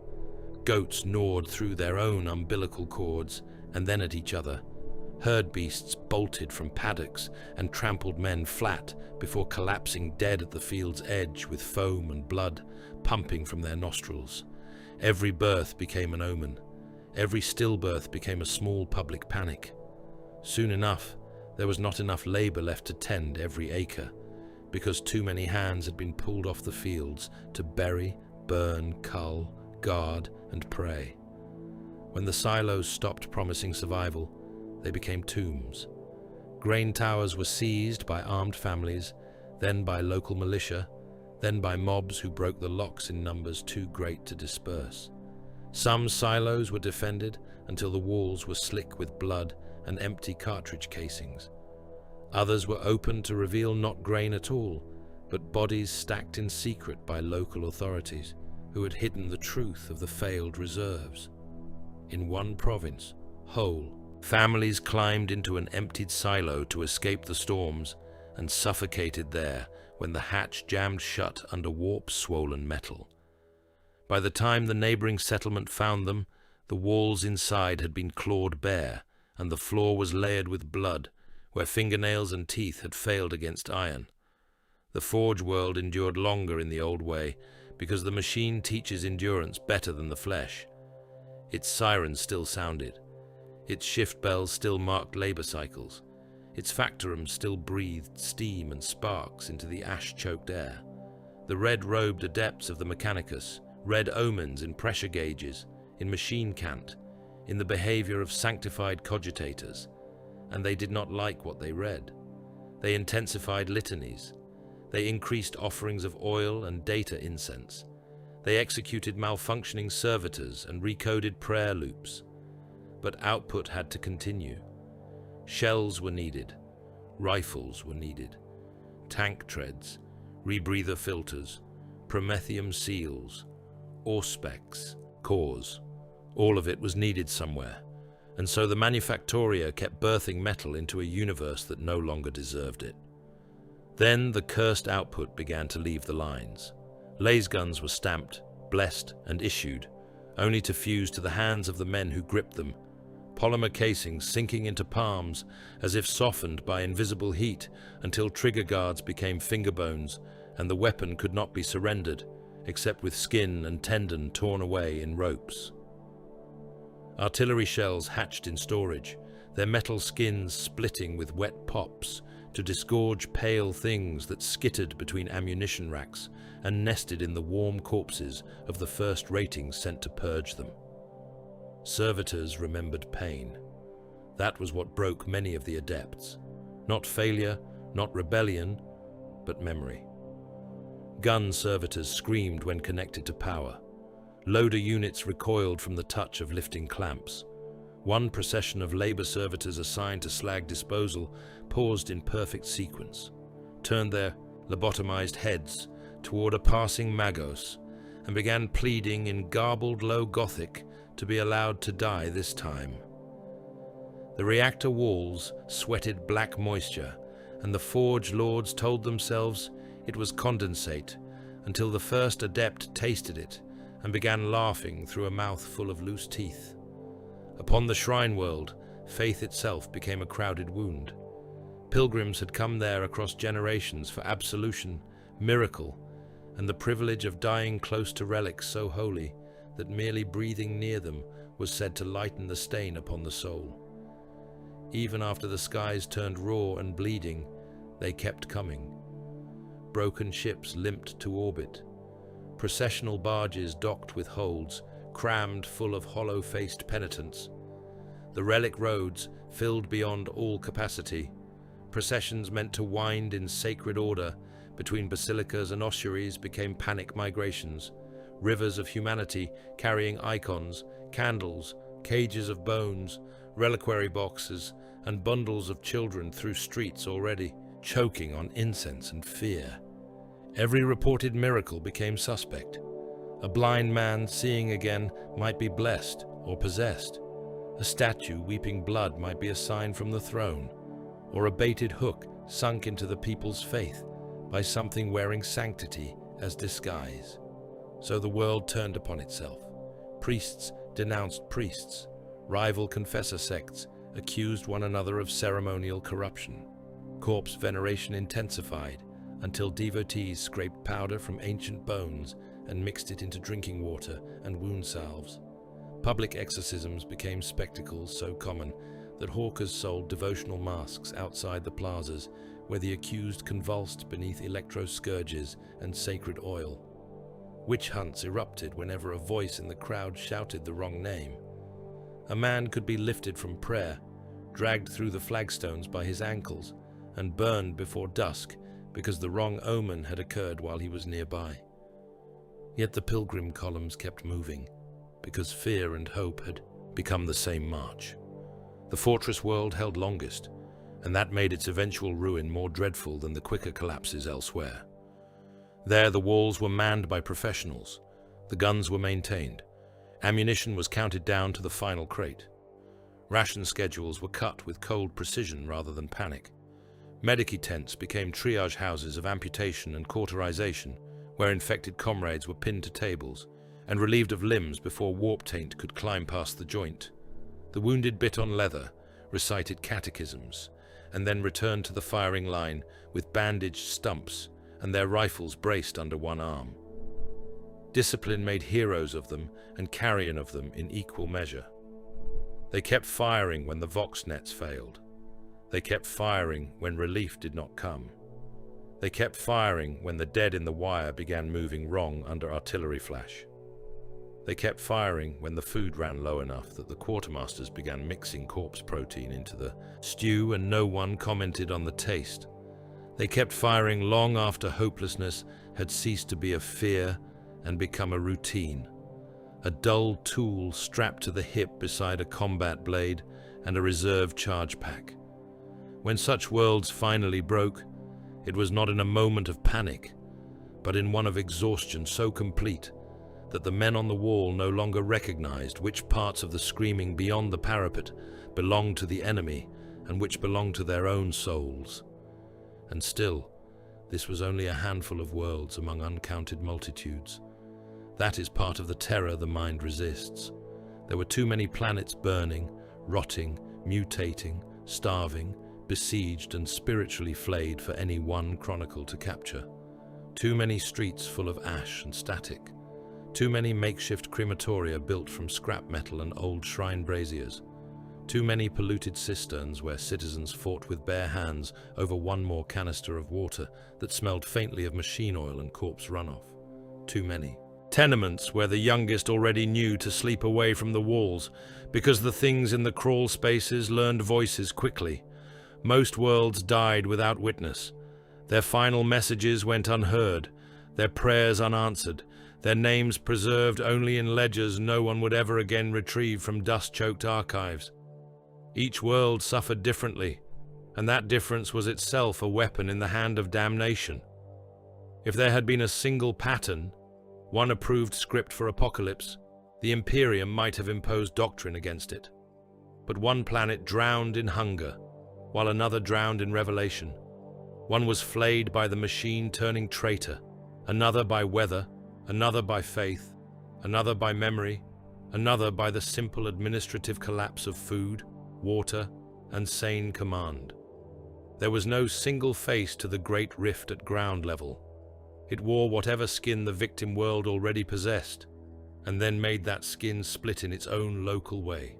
That is why the great rift is most horrifying not when seen from orbit as a wound across a charted galaxy, but when seen from the level of the street, where the air tastes of dust, blood, ozone, and bad water, where vox static chatters from broken speakers, where ash gathers in the corners of shrines and habstairs alike, and where the smell of opened bodies hangs low enough that even prayer cannot quite rise above it. When the sky itself became a sermon, the priesthood of the Imperium ceased to speak from theory. For 10,000 years the ecclesiarchy had built its empire upon truths too vast and too terrible for the common mind to hold in full. The emperor protects, the mutant is a curse, the witch is a doorway. The heretic is a wound in the body of mankind. Damnation is real, the soul is prey, hell is not a metaphor. These things had always been true in the old murderous way that truth exists in the far future. But for most of humanity, they remained distant truths, ritual truths, truths mediated by incense and icon and the whip-crack of doctrine. A hive laborer could kneel before a gold leaf image of the throne and mouth the catechism of salvation without ever truly believing that the abyss stood close enough to breathe upon his neck. A voidsman could kiss a prayer seal before translation and still preserve somewhere within himself the small private blasphemy that perhaps the dangers beyond the hull were exaggerated by priests and officers who required fear in order to govern. The Great Rift put an end to that indulgence. The impossible became visible. The heavens themselves were wounded open, red and feverish, and every old warning sounded less like threat than description. Once that happened, apocalypse ceased to be an abstract punishment for distant sinners. It became environmental fact. Men looked upward and saw proof hanging over every city and trench line. The sky had become doctrinal. The stars no longer offered distance, beauty, or navigational comfort. They offered confirmation that the priests had not lied about the existence of damnation, only understated its proximity. And when a civilization built on fear receives proof that fear was justified, it does not become calmer. It becomes devout in the manner of a cornered beast. Don't forget to like, comment, and subscribe. Support really helps. On some worlds, the priests rose to the height of the age. They became anchors, and that was no small thing in a time when reality itself had grown unreliable. In hive plazas, lit by failing lumens and the red wash of a diseased firmament, confessors stood on the hoods of burned-out troop carriers and recited the old prayers with voices steady enough to quiet riots for an hour at a time. In trench chapels roofed with corrugated iron and sandbags, battle priests moved from firing step to firing step, anointing brows with oil mixed from lamp soot and blood, telling the men that terror acknowledged was not yet terror obeyed. Some walked unarmed into quarantine habs where the plague carts no longer came, bringing only scripture, water, and the willingness to sit among the dying so they would not meet the end alone. Some preached not hysteria, but endurance, not frenzy, but hardness, not the easy lie of imminent deliverance, but the harsher and more useful truth that one could still obey, still fight, still die cleanly enough to deny the abyss a sweeter victory. Such priests became the spine of worlds that had lost all other structure. Governors could vanish into sealed compounds. Commanders could lose contact.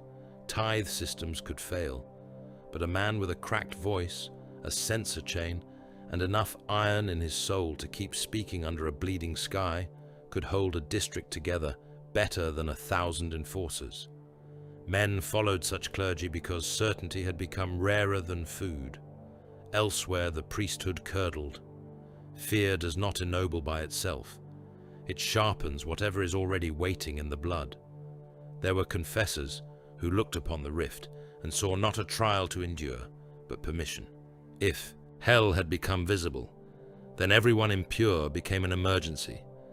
If the warp had drawn close, then the innocent were no safer to spare than the guilty, because who could truly tell one from the other once corruption hid in dreams, in bloodlines, in shadows, in the wrong pause before a prayer? Better to burn 10 clean men than leave one witch breathing.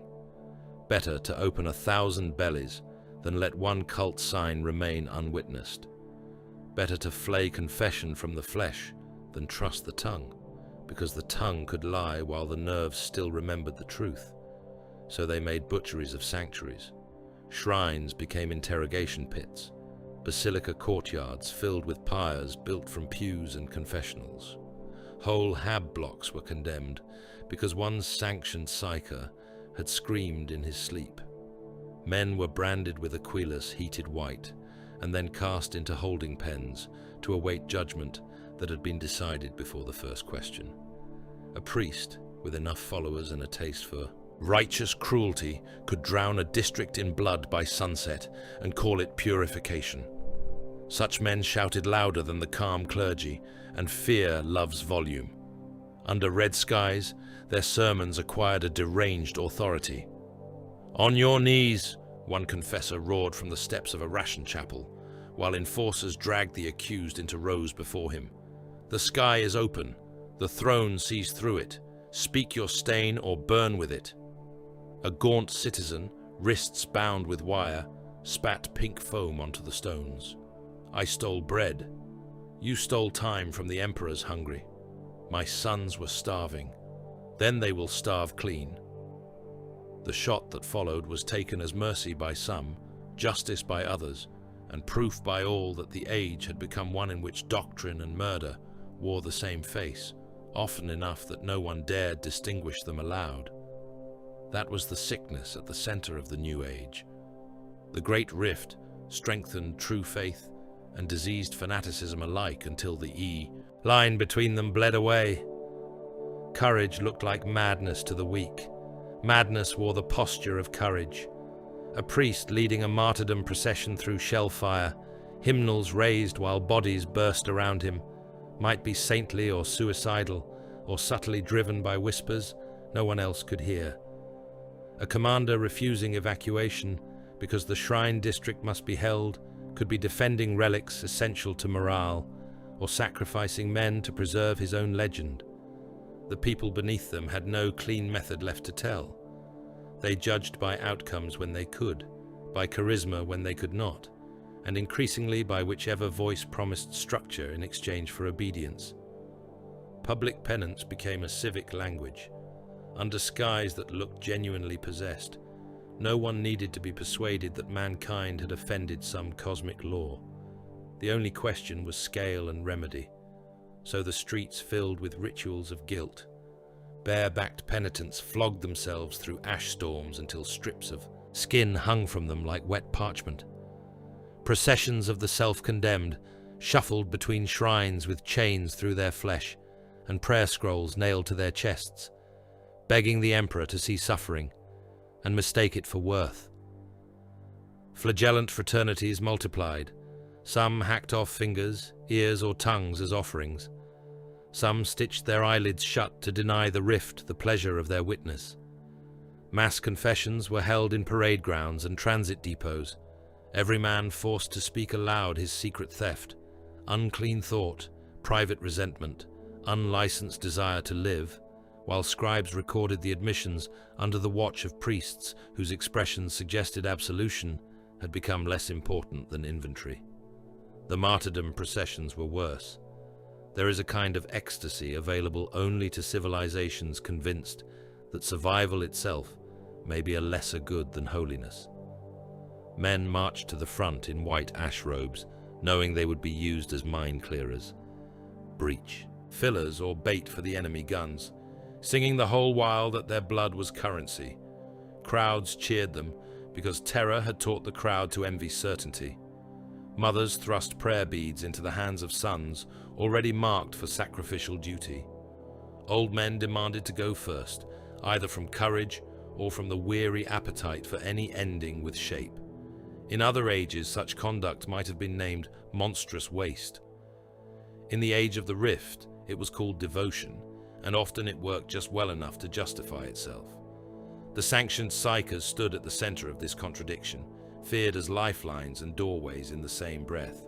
The Imperium had always needed them and hated them. That old tension ripened into near psychosis once the heavens split. An astropath could still be the only bridge between one dying world and any possible relief. A battlefield psyker could still throw back a demon long enough for the artillery to speak. A sanctioned telepath could calm panicked troops, scry an ambush, sense contamination before it flowered.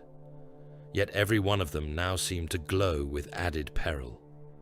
The people looked at a hooded sanctioned psyker and saw both the Emperor's chained weapon and a crack in the wall through which damnation might pour at any second.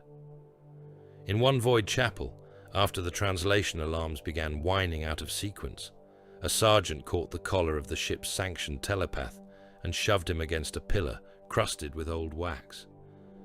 "You feel it, don't you?" the sergeant said, Lazarifal slung but one hand already on the combat knife. "Tell me plain, is it inside the hull or inside you?" The psyker's face was grey with strain, eyes ringed purple, scalp branded with the sigils of sanctioning. "It is everywhere," he whispered. Not an answer. "It is the only one I have." A voidsman kneeling nearby crossed himself so hard, his knuckles cracked. "Shoot him now," he muttered. "Better a dead witch than an open door." The psyker heard him and laughed once, without mirth. "You think I do not know what I am?" Later that same cycle the ship would survive, because that same hated man burned out half his soul, keeping the astropathic relay coherent long enough to receive a course correction. 2 decks down, ratings still called for his execution afterward. Such was the arithmetic of the era. A psyker might save 1,000 lives at dawn and be stoned by dusk, because the same act that preserved hope also reminded everyone how close the abyss stood. Faith in the Imperium had never been gentle. It was a faith of cathedrals built like fortresses, of relics chained behind armored glass, of censers swinging above execution squares, of sermons delivered with one hand on the scripture and the other on the bolt pistol. In the age of the rift, it became harsher still, blood slicked and politically useful. Every ruler learned to speak in apocalyptic tones because the age rewarded those who could. Frame suffering as purpose. Governors cloaked ration cuts in penitential language. Generals renamed suicidal offensives acts of purification. Cardinals consolidated militias by declaring local enemies not merely rebels or thieves, but spiritual infections. Terror centralized power where bureaucracy had failed. Men accepted extremes because the sky argued in favor of extremes every hour it remained visibly wounded. Not all believers interpreted that wound the same way. To some, the Emperor remained the beacon, the final and only light set against universal night, proof that while damnation was real, it had not yet triumphed. These men and priests and soldiers looked at the rift and saw the need for greater purity, greater discipline, greater collective endurance. To others, especially those ground long enough beneath loss, starvation, and unanswered prayer, the Emperor began to seem less a fathering light than a carrion god enthroned above a species-wide grave. They still worshipped, they still bowed, but their devotion soured into something bleak, transactional, half resentful. If he demanded endless sacrifice, then perhaps sacrifice was all he had ever truly loved. If his realm required mountains of bones to continue, then perhaps the bones were the point. That grim irony gnawed through the entire Imperium. The Empire became more devout precisely because hell had become undeniably real, yet the same terror that drove men toward the altar also made them easier to manipulate by the powers waiting behind the altar cloth. A populace primed to expect omens sees omens everywhere. A people trained to believe in hidden corruption may be turned upon itself with a whisper. A man desperate for miracle may take demonic counterfeit for saintly intervention if it arrives wrapped in sufficient incense and blood. Chaos did not need to erase faith. It only needed to infest it, to let fear do the work of preparation, to let doctrine become fever until the difference between prayer and invocation narrowed to pronunciation and intent. Once the sky itself preaches damnation, every prayer changes. It grows heavier, more urgent, more suspicious of silence, more willing to cut the flesh in order to feel heard. Men still ask for protection, victory, absolution, and deliverance. But beneath all of it, there is a new note, low and undeniable, the note of a species that has seen too much of the abyss and now addresses its God with the voice of one already halfway buried. In such an age, even devotion sounds altered. Even courage shakes. Even the holiest litany carries, somewhere under the words, the tired cadence of surrender. There are moments in the long death of an empire when the arrival of salvation is almost indistinguishable from the arrival of a fresh species of ruin. So it was in the wake of the Great Rift, when the Imperium, half blinded, half flayed, and wholly enraged, discovered that it could still strike back, not cleanly, not mercifully, not with the reassuring grandeur of old triumphs painted upon cathedral ceilings, where armored saints stood untouched by mud or blood. The age no longer permitted such fantasies. The return of Robert Guilliman did not usher in peace. It ushered in direction. It gave the Corpse Empire a mind sharp enough to count its losses honestly, and a hand hard enough to decide which of its amputated limbs might still be worth stitching back on. That alone felt to many like miracle. To others it felt like the beginning of a more disciplined despair. From Forge World dockyards to void anchorages blackened by overuse, from shrine stations packed with frightened pilgrims to mustering grounds where fresh regiments stood in lines that stretched beyond the horizon, the machinery of response shuddered into a new brutality of motion. Crusade fleets gathered like migrating storms. New gene-wrought warriors emerged from vaults and transit coffins, taller, broader, and stranger even than the legends of the Adeptus. Astartes that common men already feared more than loved. Primaris reinforcements were spoken of as hope by those who needed a word less honest than desperation. The Indomitus Crusade rolled outward not as a victory march, but as a hemorrhaging empire's attempt to apply pressure to a wound too large to close. It is easy, from a sufficient remove, to speak of such a response as restoration. It was nothing so clean. Restoration implies the recovery of what was lost, and much of what the Crusade fleets reached had already gone beyond retrieval. Their coming saved worlds, yes. It also arrived too late for uncounted millions whose cities were already plague pits, whose grain stores were already bones, whose children had already learned to distinguish the voices of the living from the things in the vents that imitated them. Salvation came on vast drives of plasma and sanctified steel, but it came according to schedules warped by impossible distances, by broken astropathic chains, by the cold arithmetic of what could be reached and what must be written off. A fleet that arrived in time to save a shrine world might do so only because 3 neighboring systems had already been abandoned to darkness without ceremony. That is how the New Age functioned. One does not save a burning body whole, one chooses where to cut. When the Astartes descended, they did not resemble the gentle deliverance of old folk faith. They resembled judgment made of ceramite and contained fury. Siege worlds learned this first. 1 hour the defenders crouched behind shattered hab walls and shrine barricades, rationing charge packs and reciting the names of saints with cracked lips, while the enemy pushed closer through the smoke. The next the heavens split with drop pod fire and thunderhawk shadow. The angels came not robed in light, but in screaming retro thrusters and mass reactive violence. They landed in plazas already slick with blood and made the blood deeper. Bolters barked, chain blades whined like starving saws. Helm lenses glowed red through drifting ash. Where they advanced, bodies did not merely fall, they ruptured. Limbs cartwheeled across paving stones. Brass shell casings rang against statues and shrine steps. Heads burst in red vapor and white fragments.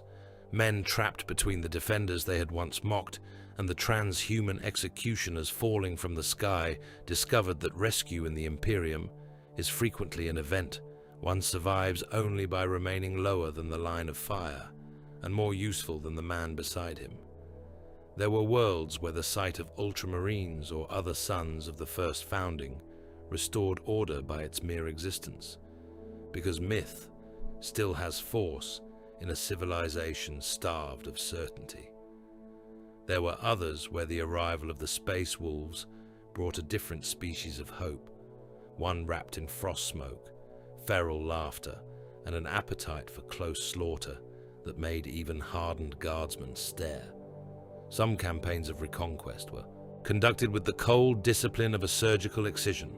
Others became howling extermination rites, where the foe was hunted through Hab ruins and snow wastes and manufactorum shells until the last den, cult pit, or warp-tainted barracks had been split open and painted across the walls in steaming meat.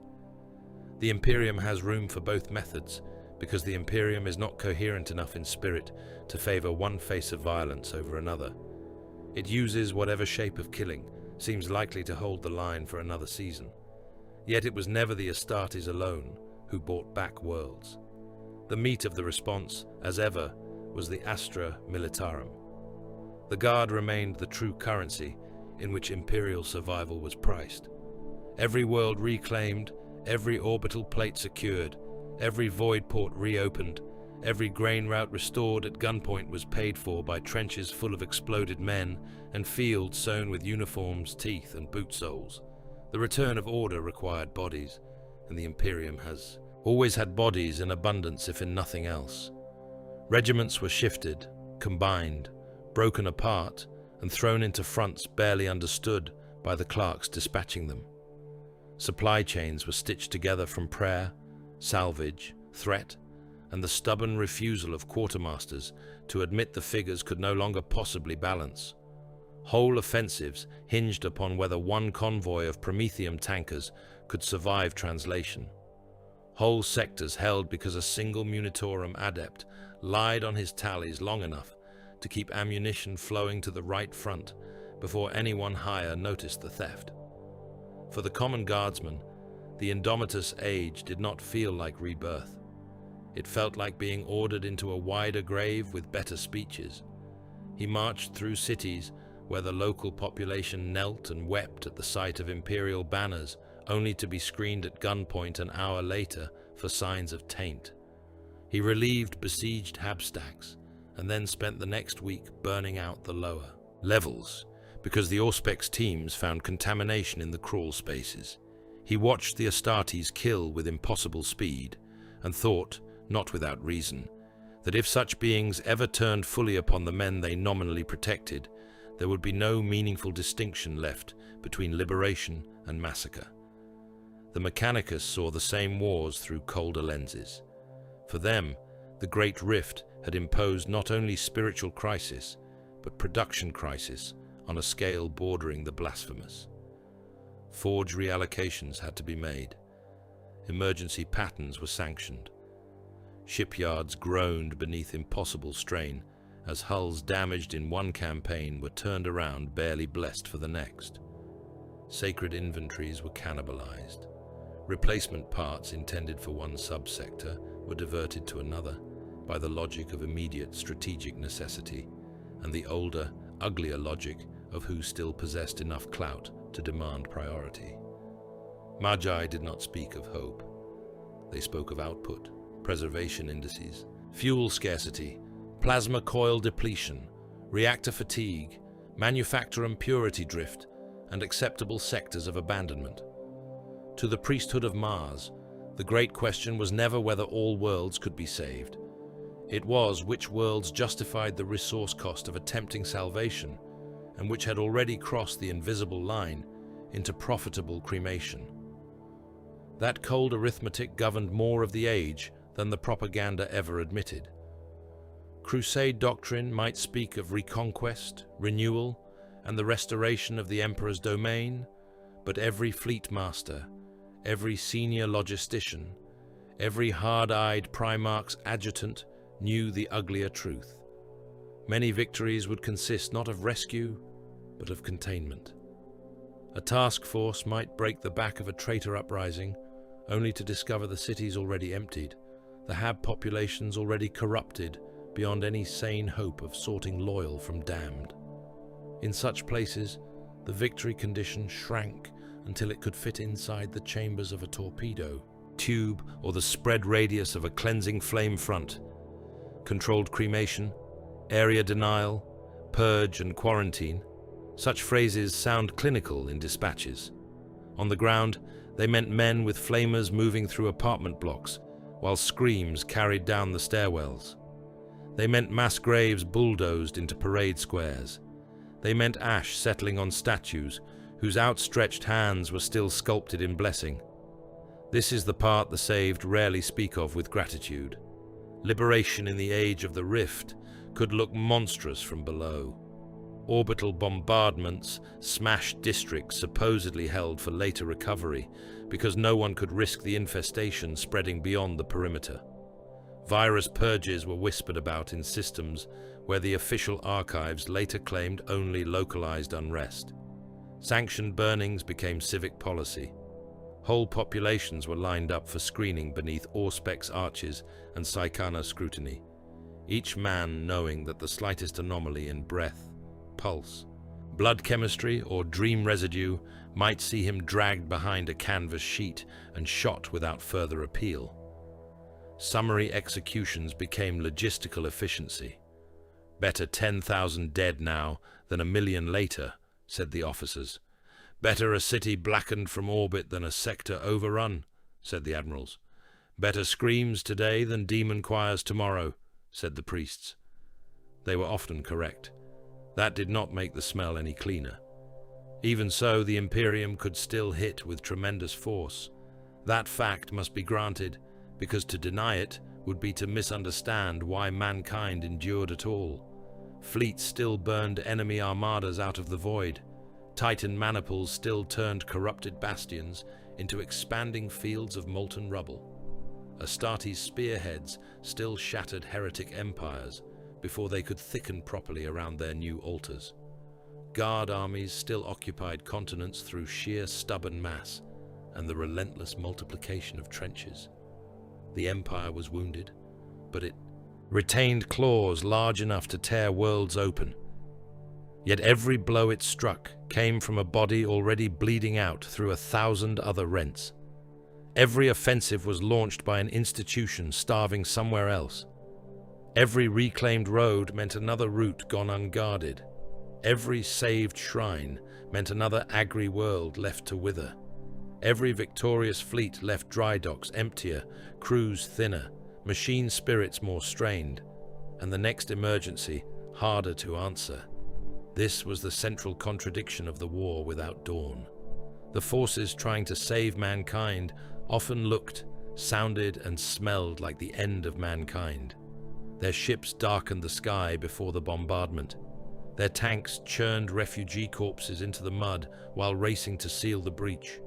Their priests bellowed hope over pyres. Their angels in ceramite relieved sieges by reducing plazas to butcher yards and calling the result deliverance. They arrived with banners, with gunfire, with quarantine orders, with new gene wrought. Sons of the Primarchs, with execution lists, with emergency decrees, with chain blades wet to the hilt. The people cheered because the alternative was to be left alone with the dark.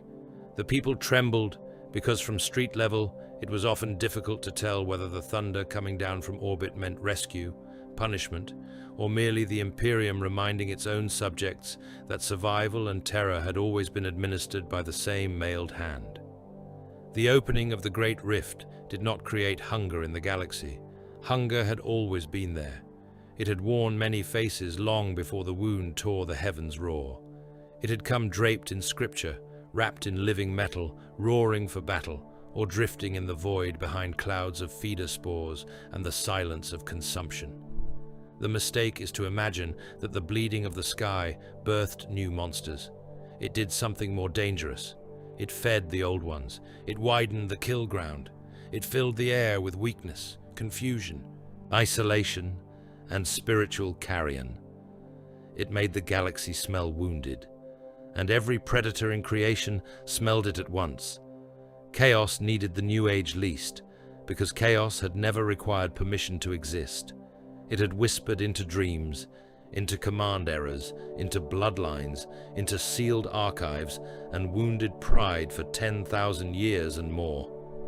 But once the Great Rift split the stars from one black rim of the void to the other, the whisper became unnecessary. The heavens now spoke in the same language as the abyss. Red stormlight hung over continents like flayed skin. The warp no longer crouched behind ritual barriers and censored doctrine, waiting for cults and witches to crack the wall from within. The wall itself had become infected. Damnation no longer had to insinuate, it could announce. That changed the rhythm of corruption. Worlds that might once have resisted for years through denial, through bureaucracy, through the old imperial habits of suppressing, categorizing, and executing isolated signs of taint, now found themselves breathing contamination as if it were weather. Demons needed fewer invitations. Cults needed fewer layers of secrecy. The enemy did not need to hide the existence of hell from populations already looking up at it every night. It only had to shape the fear, direct the despair, choose where to press the knife into flesh, already shivering on the altar. Among the traitor legions, each kind of ancient malice found its own harvest in the Age of the Rift. The word-bearers moved through that crimson age like vindicated prophets. No legion was better suited to a galaxy in which reality itself had begun proving blasphemy correct. They did not merely invade worlds, they interpreted them. They arrived with scrolls of skin, braziers of smoking offal, and choruses of apostate priests whose sermons could turn civic panic into liturgical infrastructure in a matter of days. They saw every bleeding sky as a cathedral vault, every starving population as a congregation awaiting the right revelation. Under their hands, cities became scriptures written in fire and disembowelment. Hive plazas turned into mass confession pits. Shrine districts became chanting engines whose sole purpose was to thin the membrane further, to make the world kneel hard enough that the warp might push a little deeper through the bruise. Where the word-bearers walked, damnation acquired order. Ritual furnaces were fed. Altars rose from civic masonry. Fear became a managed resource. The Night Lords, by contrast, did not need doctrine. They required darkness, fractured authority, and the knowledge that terror compounds upon itself faster than any disease. The age after the Great Rift gave them all three in abundance. They descended upon broken systems not as empire builders in the first instance, but as carrion princes of fear, predators who understood that one flayed governor hanging from a voxmast could unmake a city faster than a month of artillery. They stalked failing worlds whose populations had already learned to dread the sky, and they taught them the more intimate lesson of dreading the next corridor, the next power outage, the next broadcast interruption. They turned emergency channels into murder theater. They left hab blocks skinned and strung like devotional warnings. They let whole districts survive long enough to spread the story of what had been done to the district beside them. In the Age of the Rift, where every human mind was already primed for panic, the Night Lords found fear ripened to perfection. The Death Guard required even less adaptation. The wound in reality suited them as swamp water suits vermin. Where others saw strategic crisis, they saw climate. Rot became operational doctrine on a grander scale than ever before. Worlds cut off from medicine, food shipments, and proper purification cycles were already half conquered before the first plague ship slid from the murk. The sons of Mortarion made strategy from attrition so intimate, it entered the lungs and bowels. They did not need to break every fortress if they could make the water betray it, if they could coat shell stalks in spores, if they could let one pilgrim convoy stagger through quarantine with the right sickness breathing in its holds. They turned collapse into ecology. They knew that the Imperium's infrastructure was not merely fragile, but biological in its dependence on circulation, filtration, renewal. Once those systems faltered, pestilence did the rest. Under the baleful light of the rift, whole campaigns became gardens of lesion and corpse bloom. The Black Legion stood apart in another fashion. They were not content merely to spread terror, scripture, or plague. They built, not in any wholesome sense, but in the manner of invaders who understand that a wound can become a frontier kingdom if enough fortresses are hammered into its edges. They treated the scar across reality as a strategic continent, a new political fact around which empires could be raised in defiance of the corpse throne. They seized shipyards, turned shrine worlds into staging grounds, annexed broken sectors with the discipline of long hatred. Others fed on collapse. The Black Legion sought to rule through it, to convert apocalypse into administration. That is why they were and remain among the most dangerous children of the New Age. They looked at the Great Rift and saw not only revelation, but opportunity for black statecraft. All of this occurred within a wider demonic ecology that grew more complex and more obscene as the wound remained open. Battlefields ceased to be mere places of slaughter and became summoning grounds, fertile sites where enough blood, fear, and psychic strain could function as atmosphere for entities that once required rarer conditions to manifest. Cities under siege turned into ritual furnaces, their crematoria, mass graves, mob executions, and collapsing cathedrals feeding the same invisible metabolism. Whole sectors served as troughs for the warp, where repeated atrocity had thinned reality so badly that the local pattern of existence began to adjust around the presence of the impossible. In some places, the dead rose as doctrine. In others, dreams spread like spores. In others still, the weather itself took on devotional habits, raining filth during executions, clearing over blasphemous rites, or screaming through Hab canyons in voices too close to human for sane comfort. This was not invasion in the old military sense. It was feeding behavior. Yet chaos was not alone in feasting. The orcs needed no theological explanation for the age. They greeted it with the simple, thundering enthusiasm of creatures built to interpret catastrophe as invitation. A galaxy on fire meant noise. It meant weak borders, louder guns, more isolated worlds, more convoys going missing, more desperate defenders, more chances to crash crude fleets into places where everyone was already too exhausted to offer proper resistance. Orcs do not require the warp wound to understand purpose. Their purpose is battle itself. The Great Rift merely improved the conditions. Warlords who in another age might have been contained by coordinated response now found vast stretches of dead ground where the Imperium's answer came late or not at all. Ramshackle hulks blundered into star systems already reeling from plague, heresy or famine, and the greenskins fell upon them roaring with laughter and artillery smoke, delighted that civilization had grown too distracted to stop them before the first walls came down. Where chaos made cult, the orcs made momentum. Where others fed on despair, they fed on uproar. The Tyranids offered no sermon, no dark revelation, no gloating interpretation of the bleeding sky. Their relation to the Age of the Rift was colder and therefore in some ways more dreadful. They were not philosophical evil. They were appetite at civilizational scale, an imperium. With ruptured supply lines, crippled communications, and fractured military response presented exactly the sort of distracted weakness upon which such hunger closes its jaws. Worlds isolated by warp storms or cut off from relief convoys make excellent prey when their orbital defense stocks have run dry and their astropathic cries die unheard. Splinter fleets did not need to care why a system was vulnerable. It was enough that it was. While men looked to the heavens and argued whether the scar meant divine wrath, demonic ascendance, or the final age of judgment, feeder organisms drifted through the dark toward underdefended agribelts and exhausted hive clusters, drawn by biomass and silence. The galaxy had opened one wound and thereby exposed many throats.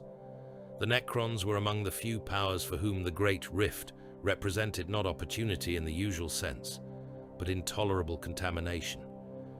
To them, the wound was an insult to ordered reality itself, a gross infection in the fabric of existence that threatened calculations older than mankind's languages. They did not worship it, revel in it, or misunderstand it as mere weather. They observed, measured, caged where possible, severed where necessary. Tomb worlds awakened beneath the bleeding sky, not in panic, but in cold offense. Dynasties whose motives were often opaque even to themselves nonetheless shared a distaste for the warp's intrusion into the material domain. Their pylons, their arcane matrices, their impossible sciences all hinted at a response alien to imperial desperation and chaotic ecstasy alike. Yet they were predators too. A human world caught between the scar and a Necron awakening found little comfort in the distinction between contamination and cure, when both might end with the population flensed from history. The Tau, by contrast, offered a different image of the age, not because they were kinder in any simple sense, but because they were younger and had not been built around old intimacy with the warp's horror. For them, the Great Rift was a confrontation with something older than their ideology, something that resisted the clean confidence of expansion, utility, and managed progress. Here was an empire staring at a wound it could not rationalize away with the habits that had served it against more familiar enemies. Their science strained, their doctrine hesitated, their commanders met phenomena that mocked the expectation that every battlefield could be sufficiently studied, classified, and overcome. The Tau perspective is useful because it reveals, by contrast, how ancient and normalized the Imperium's own terror had always been. What mankind called doctrine, the Tau often experienced first as incomprehensible obscenity. That is the point often missed by those who focus on one enemy at a time. The Great Rift did not create these predators. It gave each of them room. It gave them confusion, broken borders, unsignaled suffering, and the thick dead ground, in which predation becomes efficient. Every signal weakness in the Imperium was scented by something waiting just beyond the smoke. A delayed convoy invited raiders, cultists, or feeder tendrils. A shrine world in doctrinal panic drew prophets, demons, and opportunists alike. A fortress, stripped of reinforcement, became a prize to the greenskin, the plague carrier, the hive fleet, the apostate, and the ancient machine king all at once. The galaxy after the wound felt crowded because it was crowded. Not with life in any comforting sense, but with appetites pressing inward from every direction. Mankind, in the era of the Rift, is therefore not merely besieged by one great adversary. It is something worse than besieged. It is wounded and exposed, staggering through a dark in which too many species, gods, empires, and hungers have recognized the same fact at once. The Imperium still bears weapons enough to make many of them cautious. It still lashes out with staggering violence. But caution is not mercy, and the predators are patient where they must be, frenzied where they can be, and innumerable enough that no single victory quiets the wider gnawing. Humanity has become a carcass too large to be dragged away by one mouth alone. So the mouths gather. They tear at different angles. They bite for different reasons. And all the while the wounded thing still twitches, still preys, still kills, still insists upon calling itself an empire as the feast continues. If there is one horror in the age of the Great Rift more intimate than invasion, famine, or the public butchery of worlds, it is this. The wound in the sky does not only alter empires, it alters mankind. Not merely in spirit, not merely in morale or doctrine, but in the hidden architecture of the species itself. For 10,000 years, the Imperium had survived by treating psychic power as a necessary abomination, a dangerous utility to be chained, branded, sanctioned, and fed into the furnace of survival under conditions of utmost cruelty. Psychers were hunted because they were needed. They were needed because the species had already stepped onto a path it could neither fully understand nor safely abandon. The Great Rift did not begin that process. It accelerated it under the worst conceivable conditions. It took a slow and terrible transition and turned it into a mass casualty event written across entire populations. The old fear of the witch had always contained a grain of rational terror. A single untrained psyker in a hab block could doom thousands. A child with the wrong dream, a laborer with the wrong headache, a clerk whose grief hollowed him at the wrong moment. Any one of them might become a breach in reality if the pressure behind the veil chose that weak point to press. The Imperium built pyres, prisons, scolums, and black-hulled collection fleets around this truth. But after the heavens split, the numbers changed. The threshold dropped. More minds flared. More souls burned, brightly enough to be noticed. More men, boys, and old trembling veterans found strange weather gathering inside their skulls, where once there had only been fatigue or sorrow. In one hive quarter, the first sign was a child crying in his sleep. That in itself was nothing. Children cry in the Imperium for reasons too numerous to catalogue. But the room around him began to ignite with his nightmare, not in proper fire at first, in heat, in distortion. The cheap devotional candles guttered sideways. The paint on the shrine niche bubbled. His cot frame glowed dull red in the joints. Then the images in his dream pressed outward into the waking room. Shadows took on the shape of clawed things moving over the walls. His father dragged him upright, shouting the Emperor's name, and the boy opened his eyes with tears and sparks streaming from them both. The bedding burst into flame. The ceiling blistered. The icons above the door blackened and cracked. By the time the enforcers forced entry, the Hab unit was a furnace, and the father was on his knees, with both hands burned to white bone, where he had tried to smother the fire blooming from his son's skin. Elsewhere, the manifestations were quieter until they were worse. Miners beneath a shale world began hearing dead relatives through the stone. At first, it was one or two men swearing they had heard fathers, brothers, or sons, tapping from beyond an uncut seam and calling for help in voices recognizable enough to freeze the blood. Supervisors punished them for indiscipline. Work resumed. Then whole crews stopped in the tunnels, heads cocked toward the rock face, listening to the murmuring within it. The dead knew names. The dead knew family shames.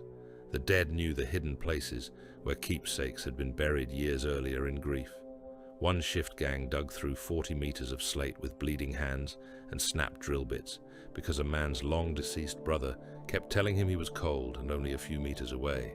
They broke through at last into a pocket of old gas and bones from a cave in generations prior. The explosion that followed painted the tunnel ceiling with meat. Survivors crawled back half-deaf and still insisted they could hear the voices behind them, weeping softly through the settling rubble. In Hab clusters already fraying beneath ration pressure and doctrinal panic, entire neighborhoods began collapsing into shared hallucination. This was one of the more insidious forms of psychic sickness, because it blurred the line between individual corruption and communal experience so thoroughly that no authority could intervene with confidence.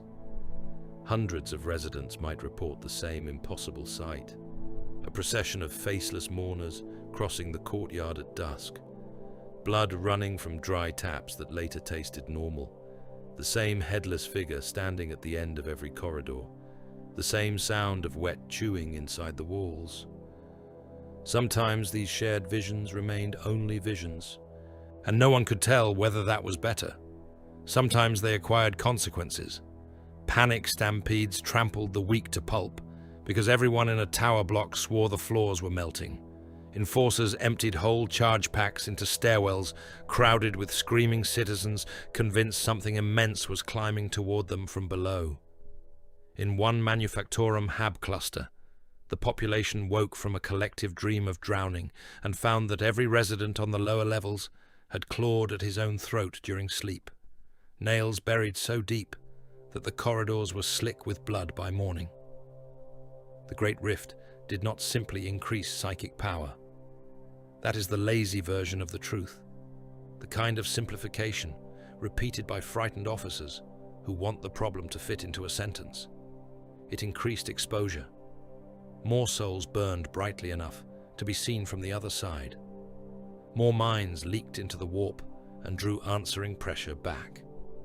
The untrained did not merely become more potent. They became more visible to things best left undescribed, and visibility in the immaterium is a death sentence with variations. Some were noticed by predators, some by tempters, some by presences too alien to classify under any sane theology. A weak-minded laborer who once might have lived and died with only bad dreams now found his inner life lit up like a beacon in storm-dark waters. The warp saw him. The warp reached. Sometimes it brushed gently at first, in the shape of a voice, an omen, a little luck. Sometimes it came through like a drill through soft bone. That is what makes the age feel less like crisis and more like malignant transition. Humanity may be changing. It may have always been changing, trudging towards some future condition in which psychic sensitivity is no longer a mutation, but a species trait. Such a possibility, viewed from a sufficient height, might even resemble destiny. It is the sort of long view old visionaries, ancient tyrants or imprisoned gods might contemplate while moving populations like counters upon a board. But from the ground, from the hab cell and the trench and the quarantine pen, evolution in the age of the rift looks like butchery. It looks like boys foaming blood because the air around them begins reciting prayers in voices not their own. It looks like old men splitting crockery and furniture to splinters with involuntary bursts of telekinetic force when the ration argument at supper turns too heated.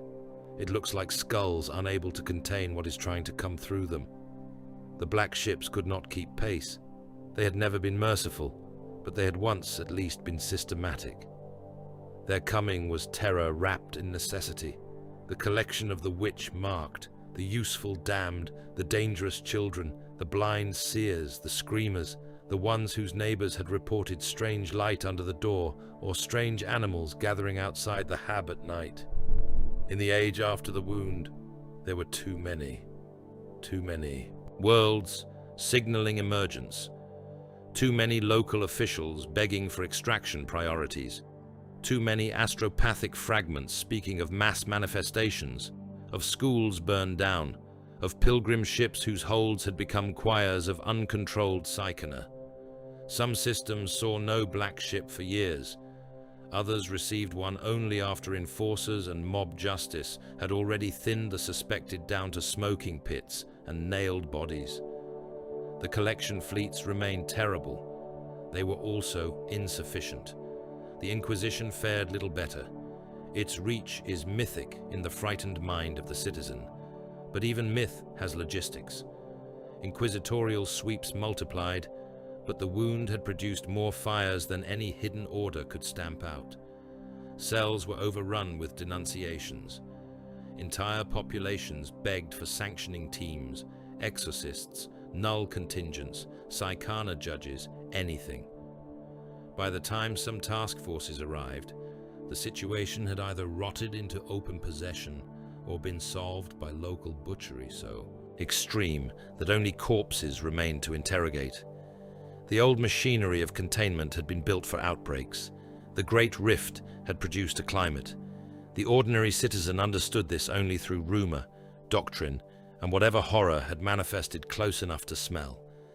Some saw the newly changed as chosen souls, marked by the Emperor for some incomprehensible but holy purpose. In starving districts, a youth who could conjure heat into a freezing hab or hear approaching raiders through the walls might be protected as a saint until the first blood came out of his eyes. Others saw only witches, and the old hatred required little encouragement. A mother whose son began speaking in sleep with 3 voices at once might carry him to the nearest shrine for blessing, or bind him to a chair and beg the local enforcers to shoot before the whole block went down with him. Families' mercy killed their own. Brothers clubbed brothers.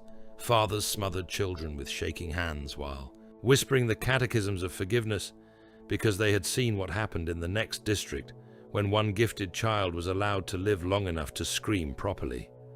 A dock worker in one transit district reportedly brought his infected kin to a confessor and laid the bound body at the priest's feet.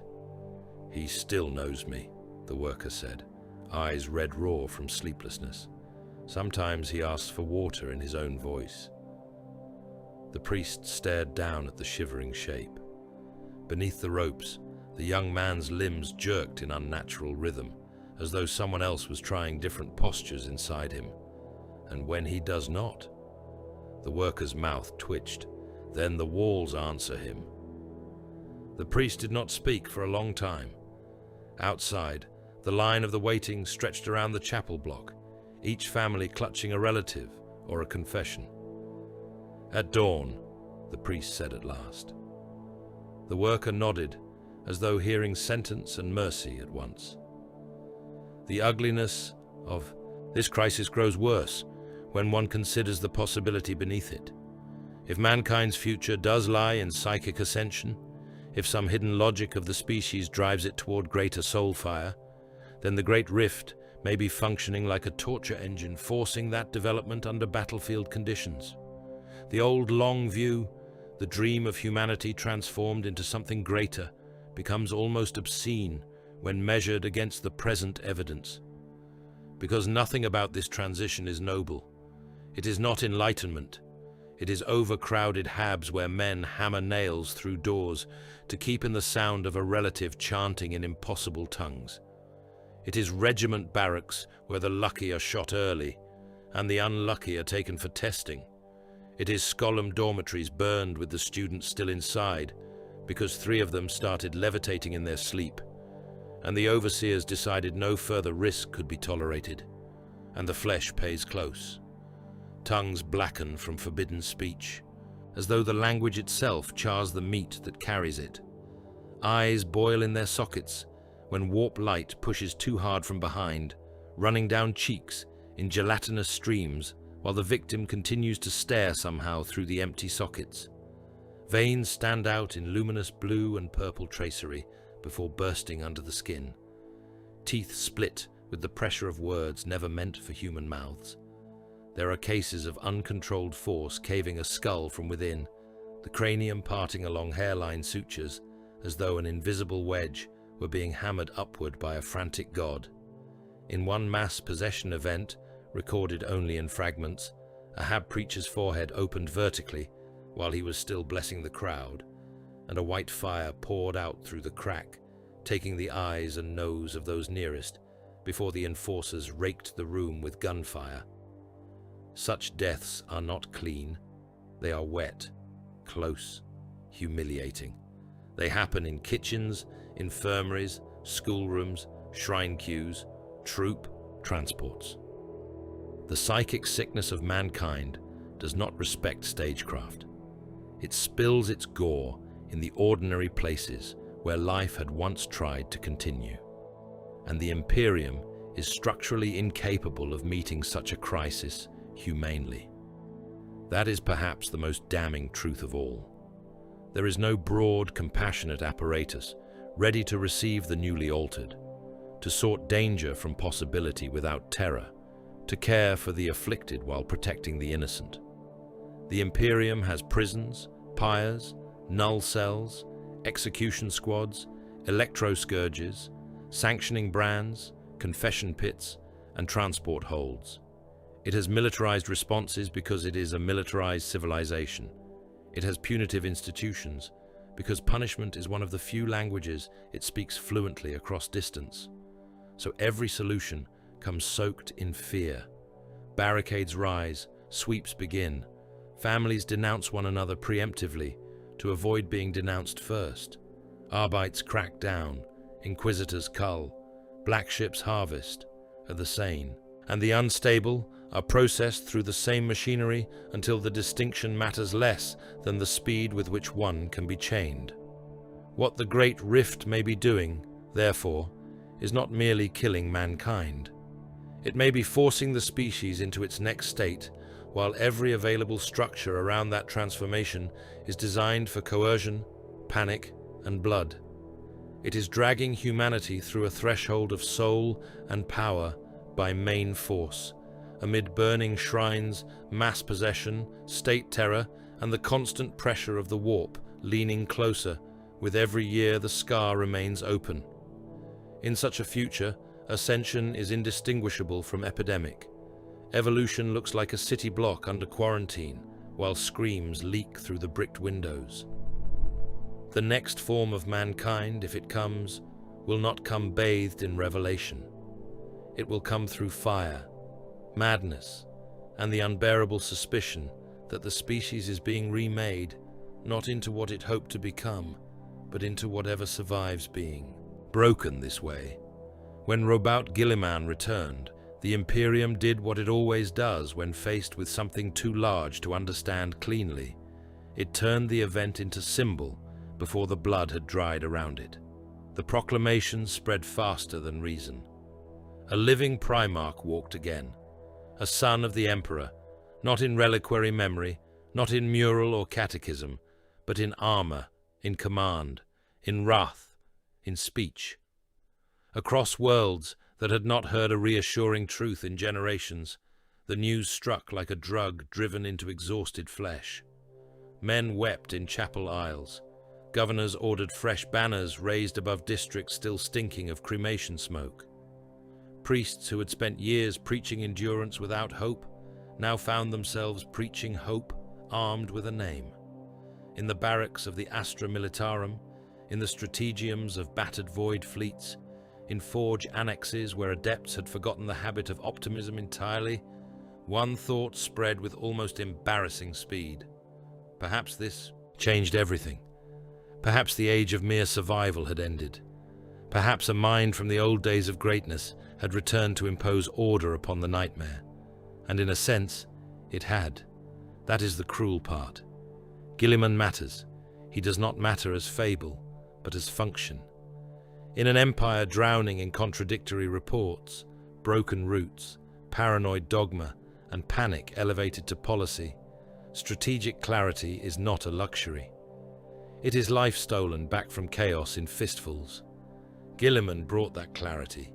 He brought administrative force to a civilization whose paper skeleton was collapsing under its own weight.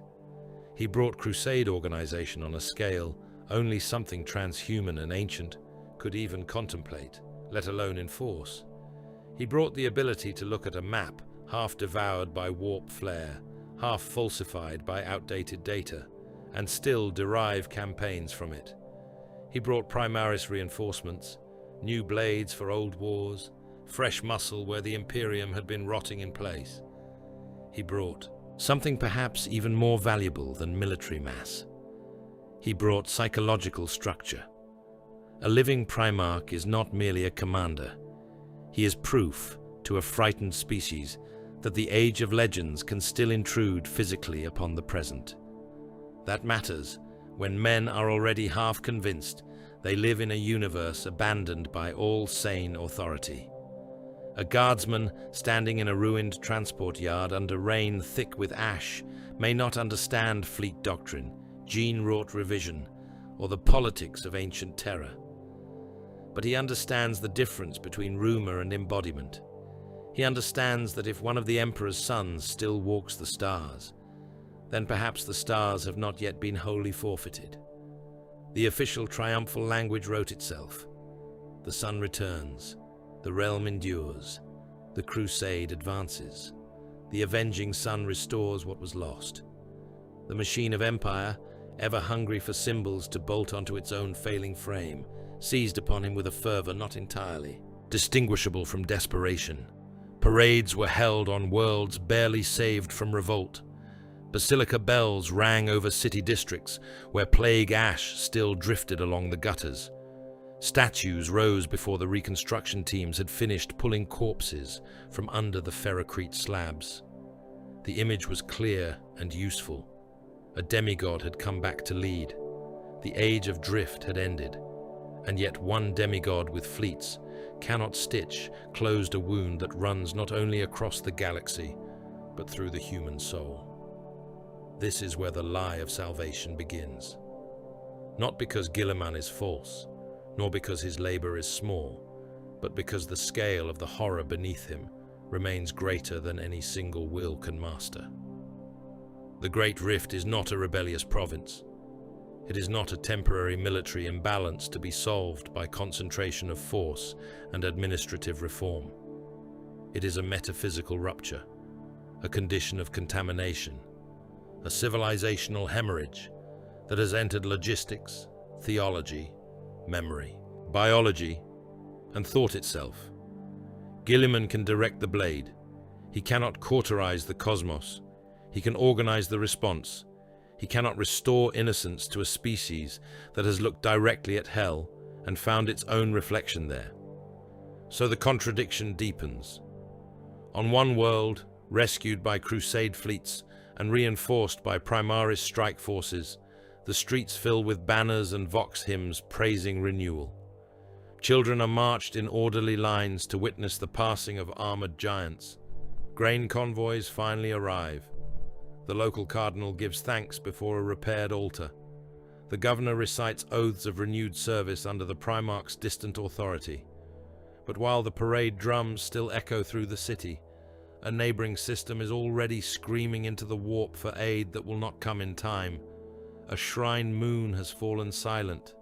An agri-world 2 jumps away has begun eating its breeding stock.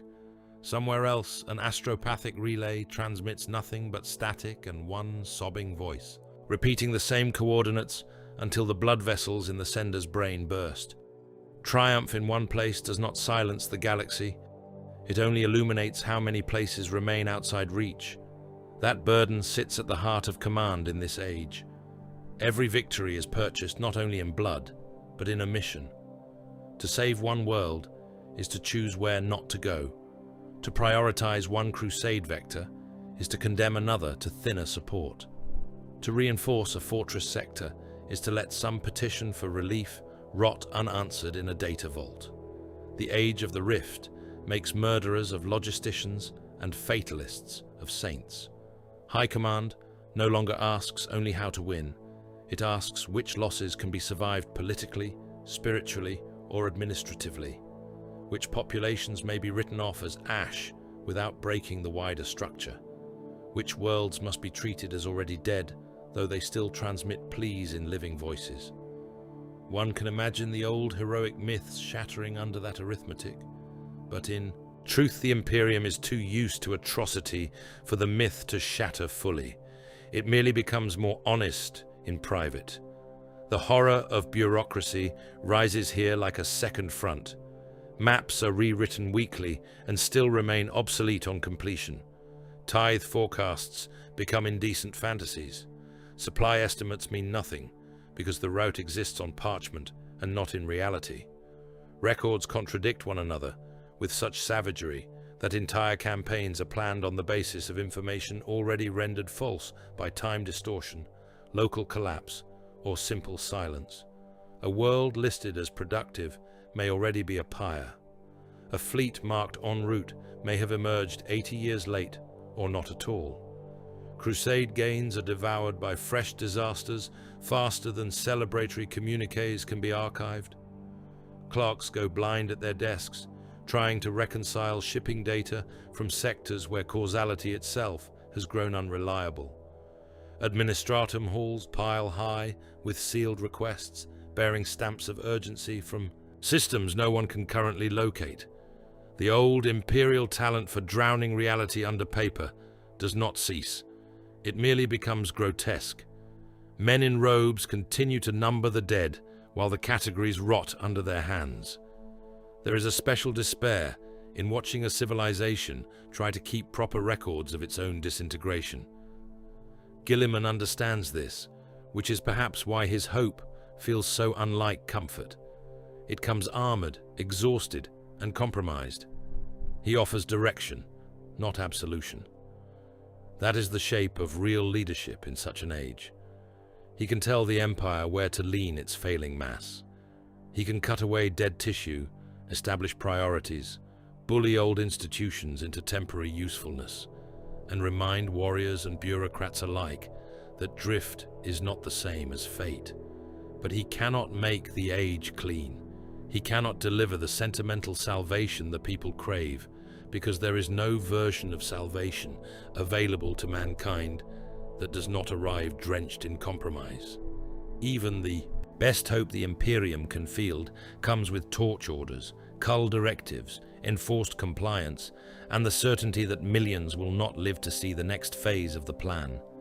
Within the Imperium itself, his task is made fouler by the fact that the empire he seeks to direct is not one thing.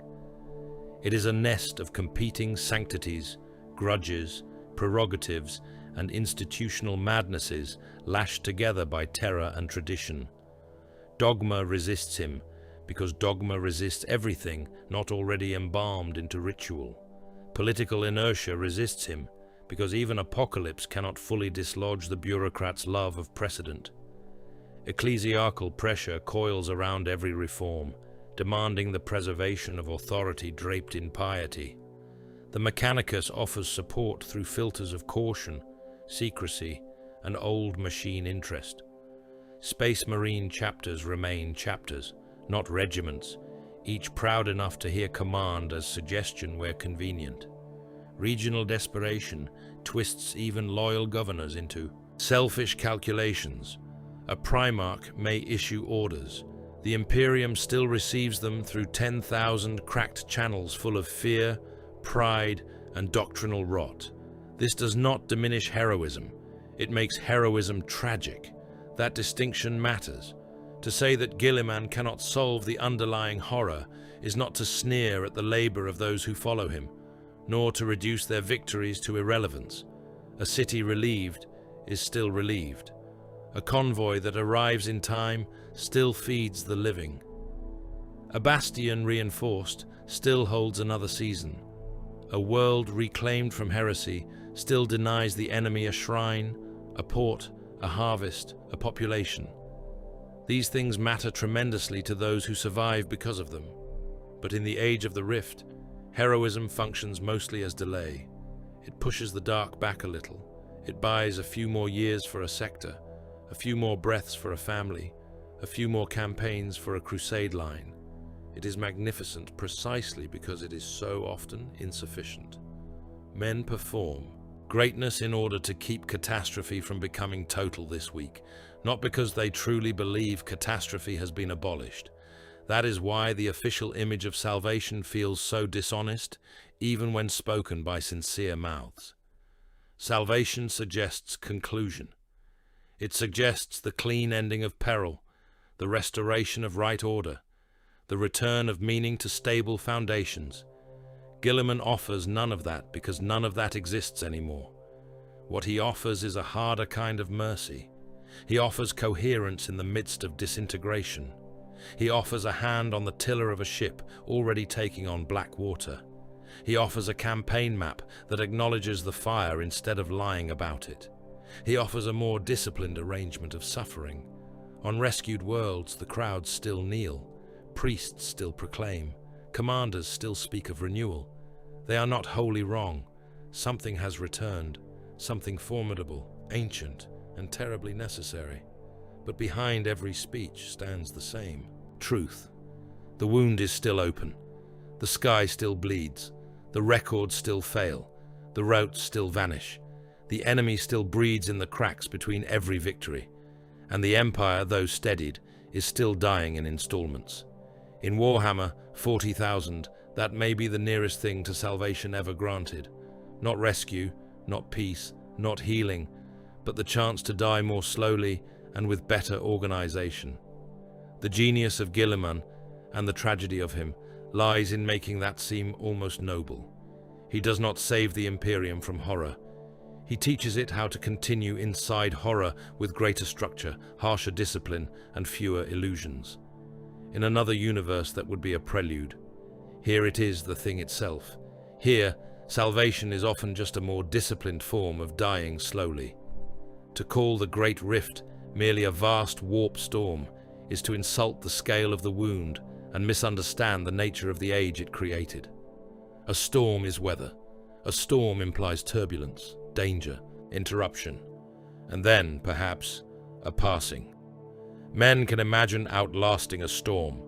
They can nail shut the shutters, recite the proper litanies, count the damage, and tell themselves that beyond the violence, there still exists a stable sky waiting to return. The Great Rift is not that. It is not an interruption in an otherwise coherent universe. It is the moment the universe reveals that coherence was always a fragile lie maintained by faith, censorship, distance, and the exhausting labor of an empire, too terrified to look directly at what surrounded it. That is the true horror. The Great Rift is horrifying because it makes the galaxy's underlying truth visible, permanent, and intimate in a way no prior catastrophe ever managed. It does not simply split shipping routes, cripple communications, and vomit demons into real space, though it does all of those things with enthusiastic cruelty. It does something fouler. It removes the last polite layer between ordinary life and the abyss. It takes what was once hidden behind specialist knowledge, behind navigator bloodlines, inquisitorial vaults, astropathic wards, and cathedral warnings, and drags it into common sight. A laborer can look up from the sump-soaked street and see hell staining the heavens. A child can learn the color of damnation before he learns his letters. A priest can no longer speak of eternal peril as an article of doctrine alone, because the sky itself has begun providing illustrations. In that revelation, the Imperium is split more deeply than any chart can show. The wound divides the Empire physically, yes. It cuts worlds from worlds, sectors from sectors, fleets from supply, command from reach. But the sharper division runs through the mind and spirit of mankind. Certainty splits from superstition and leaves the two tangled together so tightly that few can tell where one ends and the other begins. Command splits from control so that orders are still issued in immaculate language, even while the systems required to enforce those orders have already fallen into silence, hunger, or mutation. Faith splits from madness, and both emerge from the rupture wearing each other's robes. Survival splits from dignity, because in the age of the rift, it is often possible to remain alive only by accepting conditions no sane civilization would ever call living. That is why every dimension of the horror feels total. Cosmically, the Great Rift is unbearable because it proves that the material universe is not a clean arena in which wars merely happen. It is a membrane stretched over predation. The stars themselves no longer comfort. Distance no longer promises neutrality. The galaxy becomes suffocating because its metaphysics are hostile. Reality is not the safe ground beneath the nightmare. Reality is merely the thinner skin of the nightmare, and the wound has shown how easily that skin can tear. Militarily, the horror is not limited to invasion. The Imperium has endured invasions without number. It knows how to count the dead, issue ammunition, raise fresh regiments, and promise that one more offensive will buy one more decade. The rift poisons war at the level beneath battle. It murders logistics. It rots navigation. It makes victories arrive too late and reinforcements emerge in the wrong century. It turns the simple act of moving grain, medicine, shells, and fuel into a blasphemous gamble through a universe that no longer respects sequence or route. Under such conditions, campaigns do not merely fail, they drift into absurdity. Men hold bastions for masters already dead. Fleets prosecute offensives against worlds that have already burned.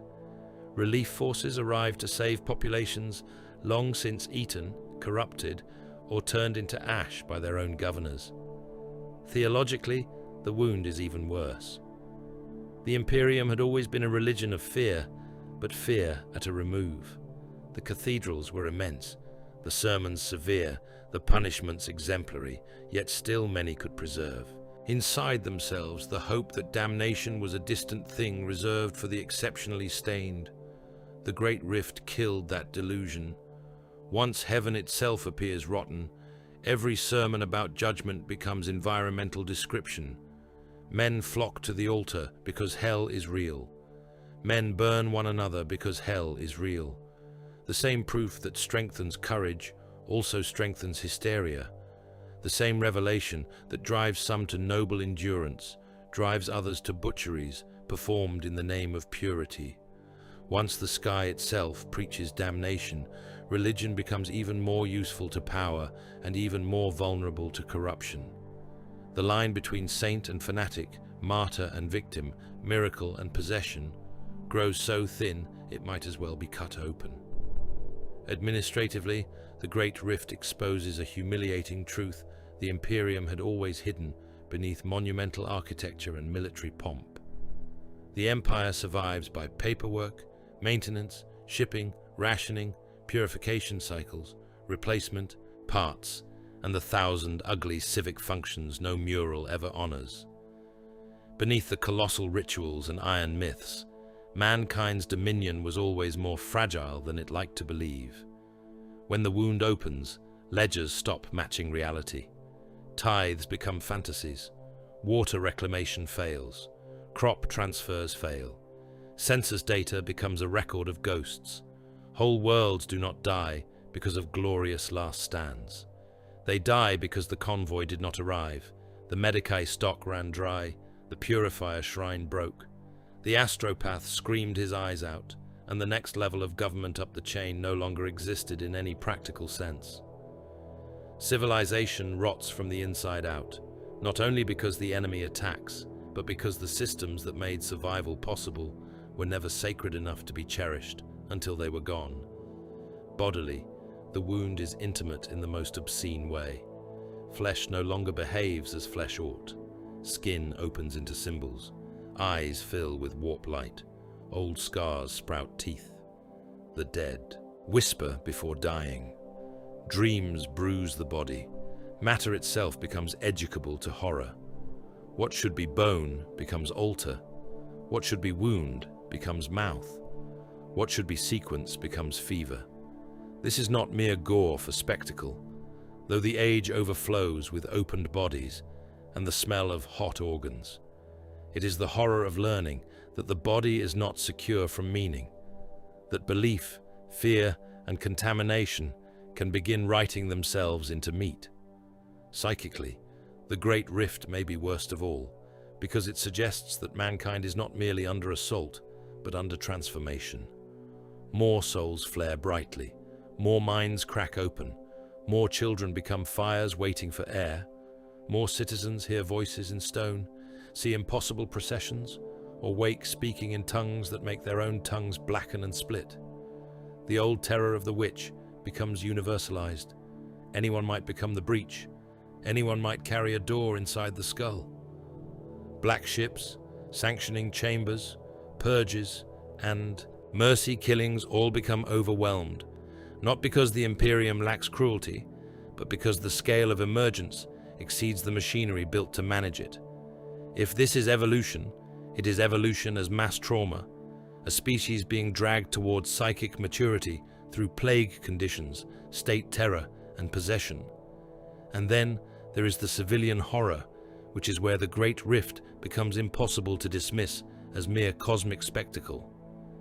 A scavenger under a red sky, picking through the rubble of a ration depot for a can of protein paste, checking over his shoulder every few breaths, because the alley behind him sometimes speaks in his own voice. A guardsman crouched in a trench, spooning irradiated water from a cracked canteen into his mouth because the purifier unit burned out 3 days ago, and thirst now outweighs doctrine. A priest blessing a trench of mass graves with one hand, while the other hand covers his nose against the sweet reek of decomposition, ash settling on his shoulders like filthy snow. A voidsman, alone on midwatch, listening to the groan of the hull plating, while his dead mother's voice comes softly through the Vox grill, asking why he has not come home. These are the images that matter, not because they are grand, but because they are ordinary. The Great Rift is most terrible not when viewed from the strategium as a glowing wound across the map, but when it enters the breath and routine of the common man, when it determines what the water tastes like, what the sky looks like, what the children dream about, what the priest must say to keep the crowd from tearing itself apart for one more day. This is also why the wound does not simply empower chaos. It exposes the Imperium. It reveals how precarious the whole structure always was. Remove reliable light, root, sequence, and concealment, and the giant body of empire begins showing its true age. The rituals continue, but now one can hear the coughing beneath them. The myths remain, but now one can smell the rot under the incense. The armies still march, the cathedrals still ring, the clerks still stamp their documents, the Astartes still descend in gunship fire, yet everything feels less like proof of stability than proof of how much labor was always required to keep collapse from becoming obvious. And that, perhaps, is the final dignity denied by the Great Rift. It makes even apocalypse unclean. There is no single ending, no clarifying final battle, after which the survivors may speak of the age before and the age after. In the classic cruelty of this setting, the apocalypse is not an event, but a condition. It continues, it accumulates, it becomes weather, doctrine, architecture, psychology, economy, and liturgy all at once. Men are born into it having never known an unwounded sky. They inherit the red light, the broken roots, the stricter sermons, the contaminated sleep, the tighter rationing, and the idea that this is simply what the universe is like. That ongoing quality is what gives the age its bleak grandeur. The setting feels immense and suffocating because even its metaphysics have become enemies. There is no comforting layer beneath the horror, no neutral cosmos waiting to be reclaimed. The very principles by which men orient themselves have become sites of contamination. Time stumbles, faith curdles, flesh betrays, command lies by necessity. Hope arrives in gunmetal and smoke and is forced to speak the language of triage. And still, the story does not end. That is important. The Great Rift is not the end of Warhammer 40,000. It is the moment the setting stops pretending there was ever going to be mercy. It removes the final sentimental disguise. It shows that survival in this universe was never going to mean restoration, only continuation under worse knowledge. Mankind does not receive the grace of ignorance anymore. It must go on while understanding more clearly than ever what kind of place it inhabits. The empires continue, the wars continue, the prayers continue, the feeding continues, the wound stays open. So when we ask what the true horror of the Great Rift really is, the answer is not that it is large or red or violent or full of demons. Those are symptoms. The deeper answer is that it forces the setting to tell the truth about itself. The truth is that the Imperium was always a dying giant balancing ritual against the abyss. The truth is that mankind was always living one membrane away from nightmare. The truth is that the old order endured not because the universe was stable, but because enough blood, bureaucracy, denial, and sacrificial genius were piled against the darkness to create the illusion of stability for a little while longer. The Great Rift tears that illusion open and leaves the species staring into the cavity. The galaxy did not break cleanly. It opened like a wound, and now everything living inside it must learn how to breathe the stink of its own damnation.